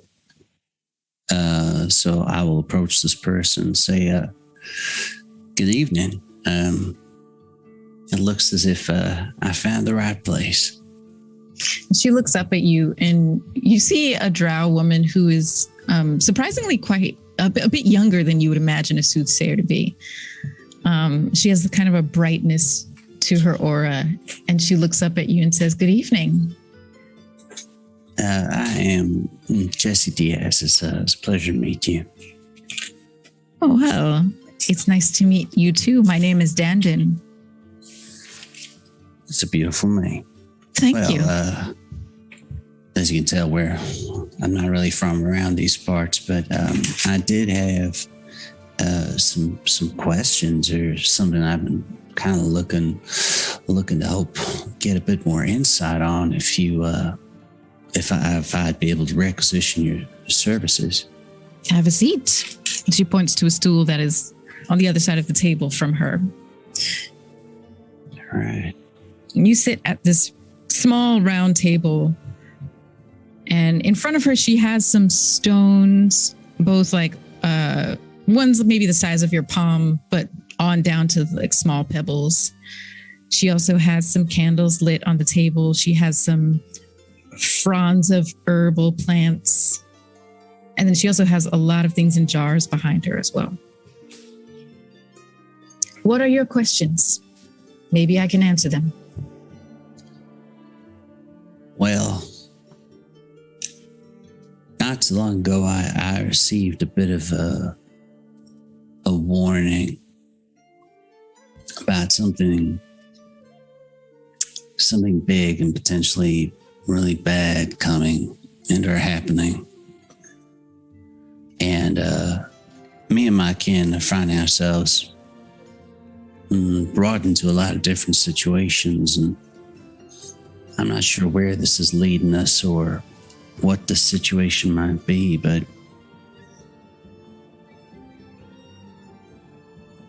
I'm hoping that if I get more information on whatever this is in the background, we can head it off or find some way to counter and or stop whatever this might be.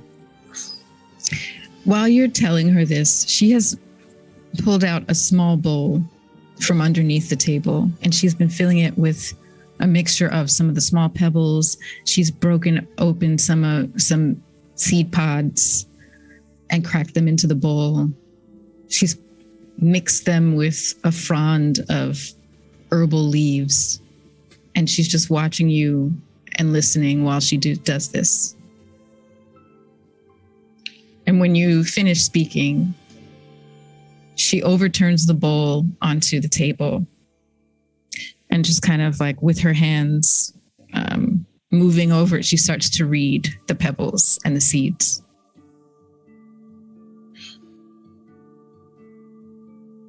She looks a bit taken aback, and you see her kind of almost like shake her head and then look again closer.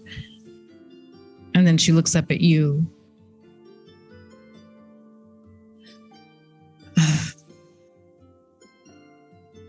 Oh, well. Huh. You must be someone important. I don't know about that, but I like to think I make an impact on the people around me when I can. Huh. Well, this is telling me that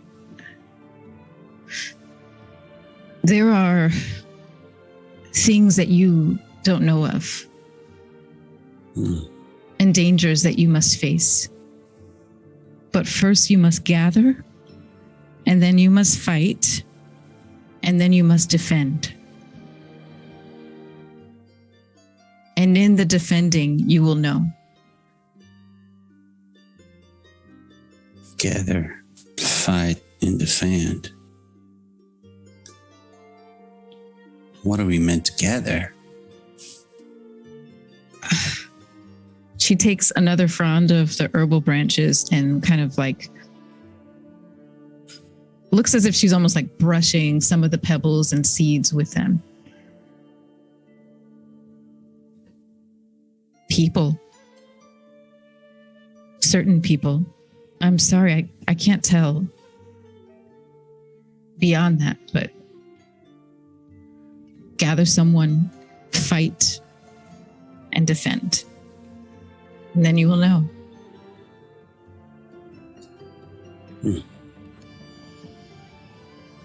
Okay. Thank you. That was illuminating. You're welcome. What do I owe you for the service? That'll be 50 gold. Oh yeah. Thank you so much. You're welcome. All right. We remove 50 gold, and then Jesse will take his leave and continue walking around looking at the market and see where the others are. You feel her eyes staring at you as you walk away. Okay. Is this kind of like damn, that Jesse got cake, or something else? Go ahead and roll insight.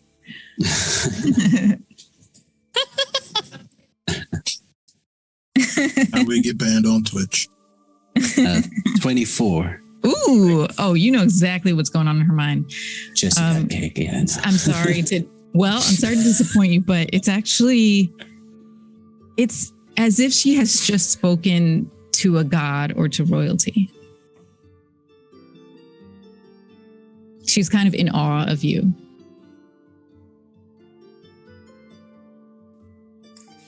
Jesse will smile and to himself, not her, and he'll think, well, that's interesting. I think Latreia would like that. And he'll keep walking. Okay. And the rest of you I look for the mushrooms. All right. Where's the mushroom stand? Spoon is like, mushrooms are Mushrooms. mentioned. Let's go get some. Get some of that mushroom, lady. Yeah. Yeah. So you all, Jesse meets back up with you all. You have found the mushroom stand and have just arrived there after, doing some other little looking around the shop, the market. Zara's mushrooms is prominently across this stall. And you see a woman, very colorfully dressed drow woman with very shaggy hair. And she says, "Welcome, travelers, I presume. You don't look like you're from around here." That's correct. We are passing through. Your shop was highly recommended. Oh. 5 Well- stars. Oh, good. Yes. We have quite the selection today. But are we still talking about Jesse's cake? 5-star? No. Mushroom. We're talking about the mushrooms. Right. What do you have a taste for? Because we have some mushrooms that are delectable, we have mushrooms that are delightful, and we have mushrooms that are delirious. Those are I'm, big words. I'm interested in the last two in particular. Oh, wonderful. I want all 3. Okay. Avis is with them, right? And he'll look towards Avis and it's like, what those words mean. They are very nice, which I can assure you they are very nice. Okay. So she gestures. There are 3 very wide, round baskets, shallow baskets on her stall table in front of you. To your left, going from left to right, you see signs. So there are some kind of like off-white, creamy looking mushrooms in the delectable basket. And those are very fragrant too. You already smell like savory herbal things from that basket. In the middle are some yellow mushrooms that are labeled delightful. And they smell kind of almost sweet, like you get like a cotton candy almost smell from them. And then on your right is delirious. And these are pink and purple and blue tie-dye kind of color mushrooms. Perfect. Would you mind telling me a little bit more about what? I will assume that the delectable mushrooms are just very, very tasty to eat. But I'm curious as to what delightful means specifically. Are they just extra tasty or something else? Well, the delightful mushrooms have a very nice, light sweetness to them when you eat them. So they are a little bit delectable as well, but they're a little bit delirious. That's why they're in the middle. Many people have the sensation of floating in a beautiful cloud-filled sky. They're very relaxing. They make you feel very happy. And the delirious. Well, the delirious, be careful with those. Yes. The delirious will take you on a trip far, far away from here. Let's put it that way. And Poison mushrooms? how long does it take for those to kick in exactly? Well, it depends on your constitution. For some people, it's moments. For others, can be half of an hour or so. All right. How much Interesting. for a few of each in the middle section, the middle and the delirious, delightful and delirious? Okay, well, there are prices on them. So she says for an ounce of the delightful, it's 20 gold. And an ounce of the delirious is 40 gold. All right, that is all right. I will just take 1 ounce of the delirious. All right. She gets a satchel out and scoops some of the delirious mushrooms into it for you. Timing question. Is Jesse busy with the soothsayer stuff while this is happening, or is he now caught up? Yeah, you He's caught there. up. Yeah. You're here. Oh, okay. All right. Helena is like taking out the gold needed to get 1 ounce of the delectable, 1 ounce of the delightful, and 2 ounces of the delirious, please. She's like, there you go, and that is what I want. Thank you very much.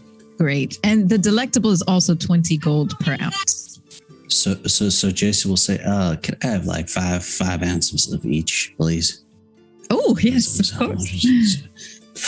Scooping them into satchels for each of you, taking your gold. 600, right? Wait, you said how much? 5 ounces of each? Five of each. Goodness, math. So 5 of delectable would be 100 gold. 200 gold for the delectable. 400. And then 400.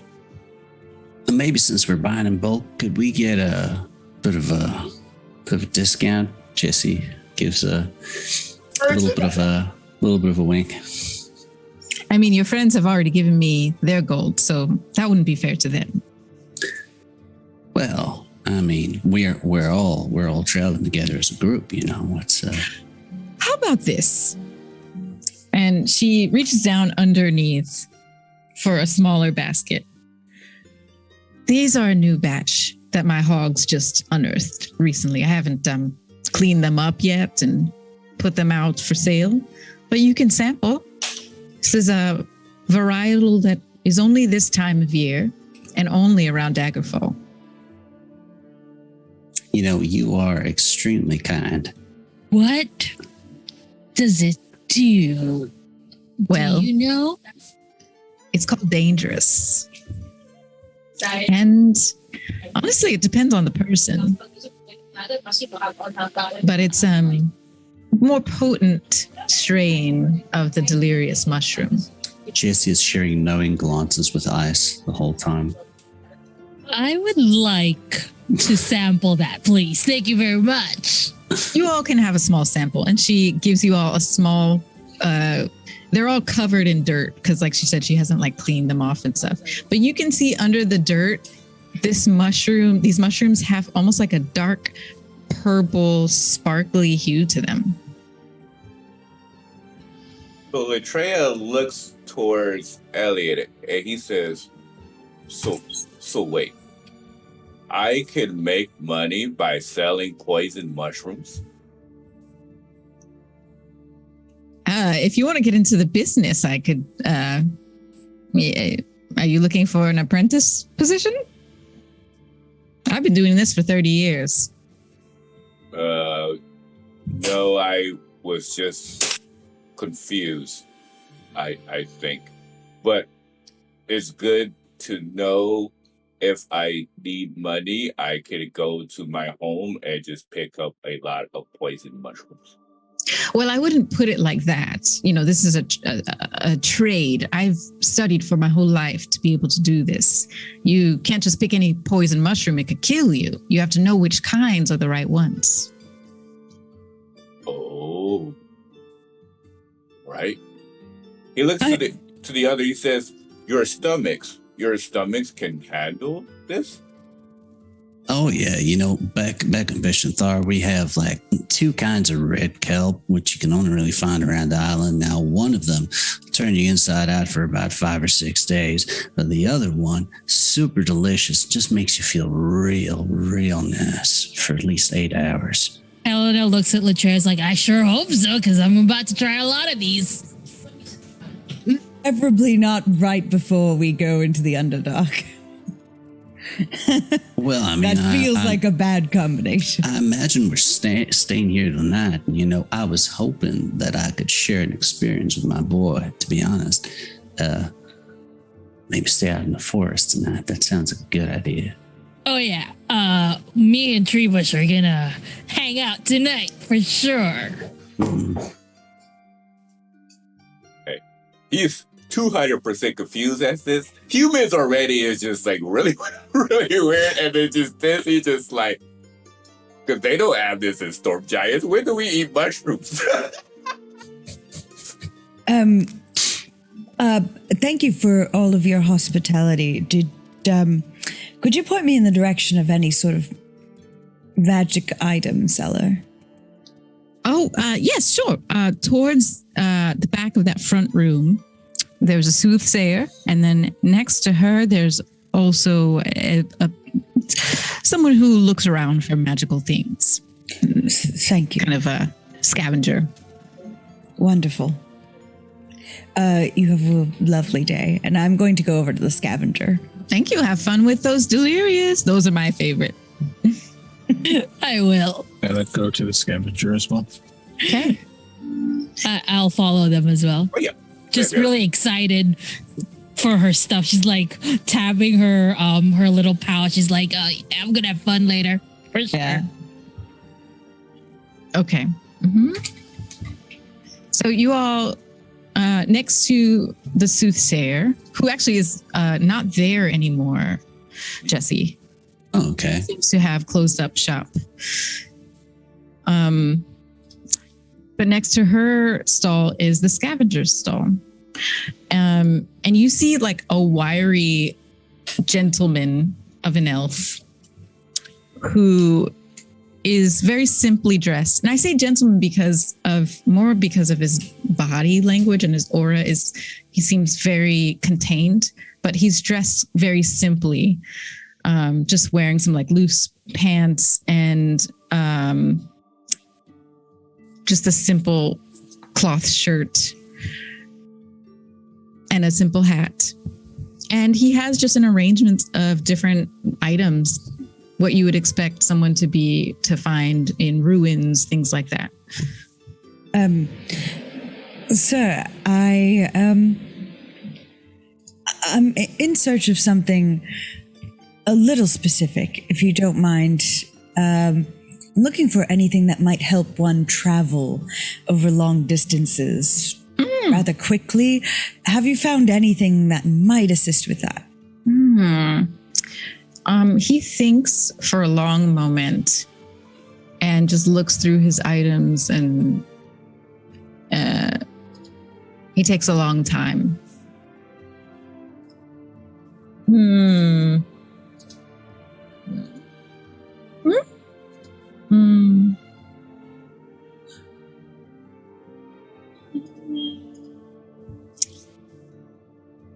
And he just digs through different bins and things like that. And then he looks, he's very quirky. So he kind of like sometimes will stand up quickly and look back at you and kind of size you up and say, and then keep digging into things. I stay very still when he needs to do my measurements. I wouldn't want to disrupt his process. So go ahead and let's see. Go ahead and roll a D6.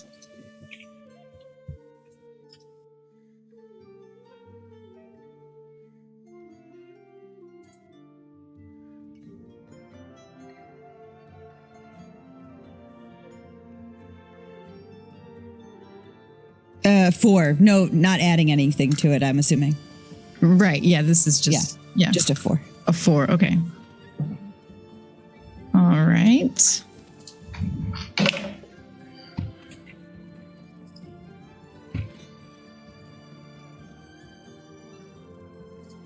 So Does anyone know how to add like custom items to your freaking D&D Beyond inventory? yeah, there's a way to type stuff in. Yeah, if you go to manage inventory and then there's a little red button that says add custom item. Yeah, thank you. You're welcome.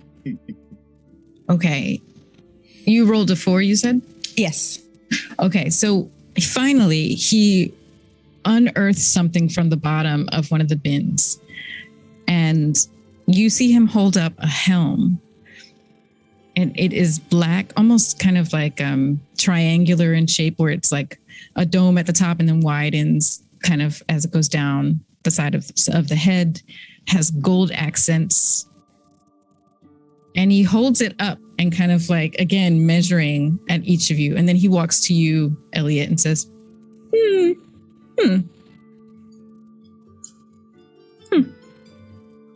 Yes.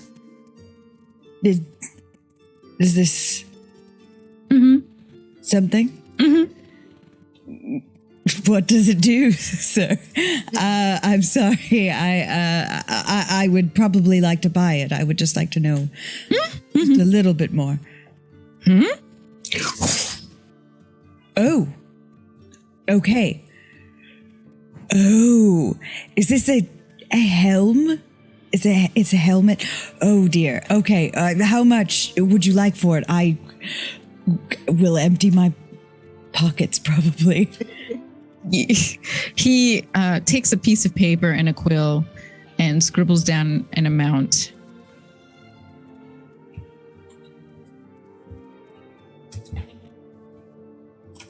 One second.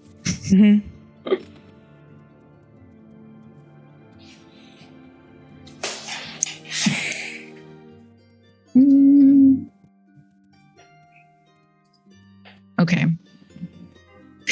The amount he writes down is 5,000 gold. Oh, God. Oh, all right. Nobody has 5,000 gold lying around, do they? Well, what does it do first is my question, because, I mean, I believe if it's it worth has a it. spell of teleportation, which is very worth the price he's asking. And I want to remind you all, as the DM, you all started, I don't know how much you have spent. We got a lot of gold, yeah. Yeah, you We started. had 8,000. Oh, we do? Okay. Yes. I did not mark that down personally. Okay. And I don't, none of you have spent so much that you wouldn't have a good amount of that left, probably. I have a lot of gold. I mean, I'm happy to chip in 1,000 if you like. We had 8,000 each. Yeah. Oh, I almost had enough to buy my own boat. never mind. I'm so sorry. Here, take 5,000 gold and please give me this helmet. No, keep your money, Jesse. I'm just very excited. For people watching, the reason why they started with so much gold is because they were an adventuring party that would, well, I mean, we haven't really revealed too much about your backstory together, but you did some jobs together. Let's put it that way. And you procured a lot of wealth from that. It was definitely a lot of it from the Harad rates. Vault. Okay. So you had procured wealth between the Harad rates and you all doing these like jobs together. Can I wear it without it going off? Do I have to trigger it? You asking me or the man? I'm asking the man. Okay. The man, he kind of like thinks of how to express this to you. Oh, I will actually ask one question at a time. Yes or no. Can I put it on without activating it? Great. I put it on. Thank you. Thank you very much. Sir, I have one request. I don't know if you might have it, but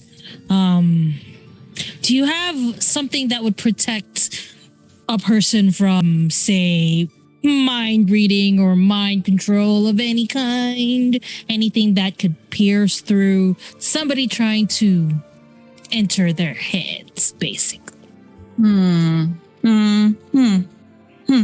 And he starts looking through his things again.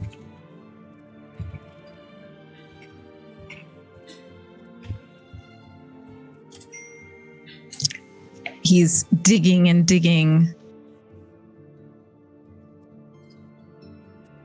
Like, this guy is fun. Go ahead and roll a d6.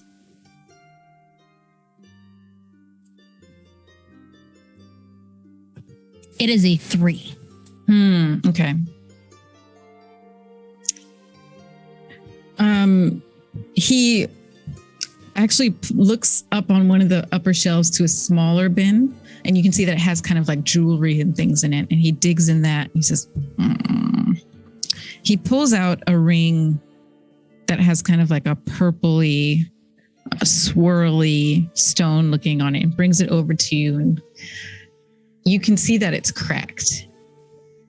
And he kind of looks at you with a sorry on his face and motions to it and says,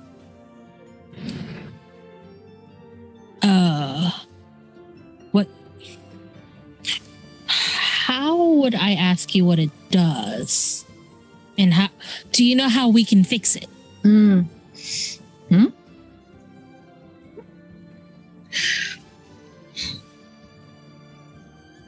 Right. Is it broken?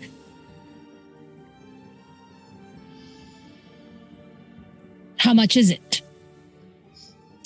He pulls out that piece of paper or picks up the quill again, and he puts, let's see, 1 second. All right. He writes down 2 numbers. So one of them is, the first number he puts is 500, but then, and he shows you, points to it, but then he crosses it out, and then he puts 200. Discounted because it's broken then, right? That's okay. I'll take it. I'll just have to figure out a way to fix it. Do you know anybody that can fix this? That's okay. I will thank you for that. Thank you very much. Maybe Avis could fix this. I have a question. Any chance you have any kinds of potions we might look at that you have lying around? It's always good to have extra healing potions, or to be honest, I've heard that there are potions you can take which will help, kind of like shrink things down. And I'm worried because we're going on a little journey, and we might need to be smaller for a while. He points to the stall next to him, the Soothsayer. And when you were sitting there, you saw jars of different herbs and items and potions behind her. All right. Okay. All right. Oh, she is lovely. She's not here right now. And then he draws a sun on the paper and shows it to you and says, and points to her stall. Come back tomorrow. I got you. Mm-hmm. Do you happen to have any magical items that can cast magic, perhaps? I don't know, perhaps an instrument or a wand, staff, or ropes. Ropes would be very nice. Really, anything at all? And he starts digging again.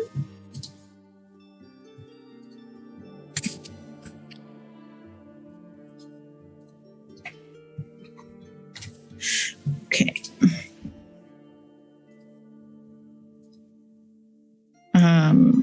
So you said instruments of magic, things to cast magic with? Any particular type of magic you're looking for? No.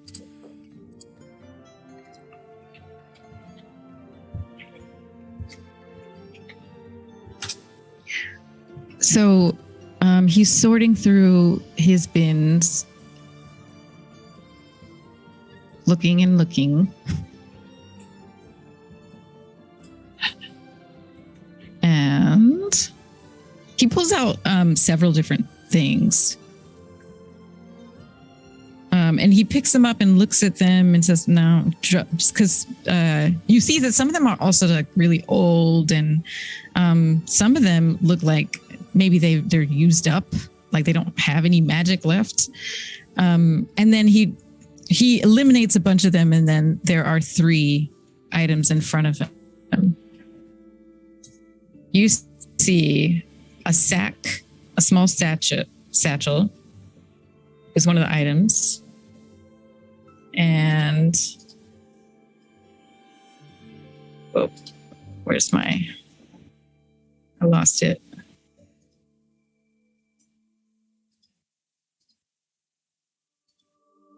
One second. Oh, here we go. Okay. Okay, yeah. So, yeah, a small bag or satchel. You see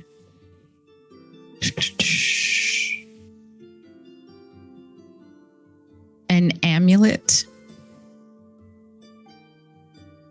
And you see a deck of cards. I'd like to cast Identify on all three of these. Sure. Okay, so the small bag. Sorry, for some reason I open this one link and then it disappears when I go away from it. Ah, there it is. That's why. Okay. It opened in a different place. So yeah, the small bag is a bag of beans. And here I'm going to link you that. Or actually, Such a fun item. I love that item. so there are 3 beans, dry beans, inside this bag. And if you dump the bag's contents out on the ground, they explode in a 10-foot radius extending from the beans. And then the second item was the amulet. So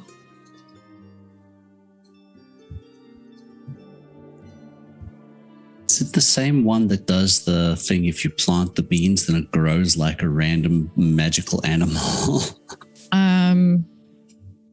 Yeah, it grows. Let's see. If you remove a bean from the bag, plant it in dirt or sand, and the water it, the bean produces an effect 1 minute later from the ground where it was planted. And there are different effects. So toadstools, a geyser, treant sprouts, which sounds adorable and amazing and vicious. I love treants, by the way. Oh, I'm obsessed with treants. So yeah, there's a lot of here. I'll send you a link to this.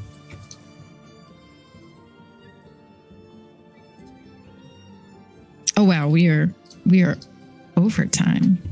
All this shopping. So that's the bag of beans, and then the amulet. So you cast Identify on the amulet, and it's an amulet of proof against detection and location. So while wearing this amulet, you're hidden from divination magic. You can't be targeted by such magic or perceived through magical scrying sensors. I think Sloan wants that. Mm-hmm. Mm-hmm. And then the third item is the deck of cards, which is a deck of illusions. Okay, so it's not the potentially horrific one, but it's the other one. So the deck of illusions, it's a full deck of 34 cards. And another super fun item. Sorry, this one is probably missing. Here, let me just. It's missing 18 of its cards. So 34 minus 18. So it's not a full deck. What is that? 34 minus 18 is like 16? Yeah. 17? 16. 18? It's 16. Okay. So it's 16 cards. It's a partially full deck. The magic of the deck functions only if the cards are drawn at random. You can use an action to draw a card at random. An illusion of one or more creatures forms over the thrown card and remains until dispelled. And here's the link to it. How So much those are for all 3 of these? Yep, 1 second. So the deck of illusions alone is 500.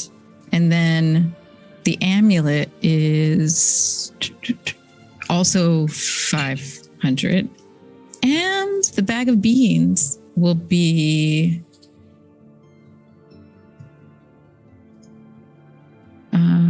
the bag of beans is going to be 2,000 GP. So 5 and 5 is 1,000, and then 2,000. So 3,000 for all 3. You take 2,700 for all 3, my friend? Go ahead and roll persuasion. Of course you a barter. Of with course. his plus 5,000 persuasion. How will he? 27. And you see him like nod and say, okay. also he doesn't use his powers for evil. He easily could have been like, you know what? Let me get that for like 1,500. Oh, I rolled 32 on my persuasion check. Oh my god! That is still a fair price. Yeah. Oh my word. Okay. Okay. Oh, go ahead. No, I was just gonna turn to Avis and ask him if he could fix the ring that is on my finger now. Try casting mending on it and see what happens. And we will see the result of that next session. All right. Whoa. What? Lots of magic stuff. We got stuff. Definitely going to be having a feast with Jackson in the forest. Oh yeah. Oh yeah. Triwash and I are gonna be fun Oh, later. this but oh goodness gracious. So thank you all so much for coming by. Constitution rolls next Oh session. yes, yeah. You all worry about me eating a pig. You all are in for a treat. So thank you all so much for coming by. We definitely appreciate it. Again, we love this campaign. We hope you do too. If you like what you see here, you would like to talk about this campaign, of course, you can join us at our Discord, which the link will be in chat below, where we have, of course, a non-spoiler as well as a spoiler section. So we're going to go ahead and most likely raid Vanna, who's playing A New World. She was a guest for ours not too long ago. And if you would like, we're going to film an after show after this. So if you would like to view our after shows where we talk about the campaign, rabble about what we've seen here, as well as view some bonus episodes, you can join us at our Patreon, which will also be in chat below. And that's where you can be able to gain access to, of course, our bonus episodes and more. And with that said, we'll see you again for next Saturday for episode 15 of Lords of Faerun. Farewell for now. Bye. Bye. Bye.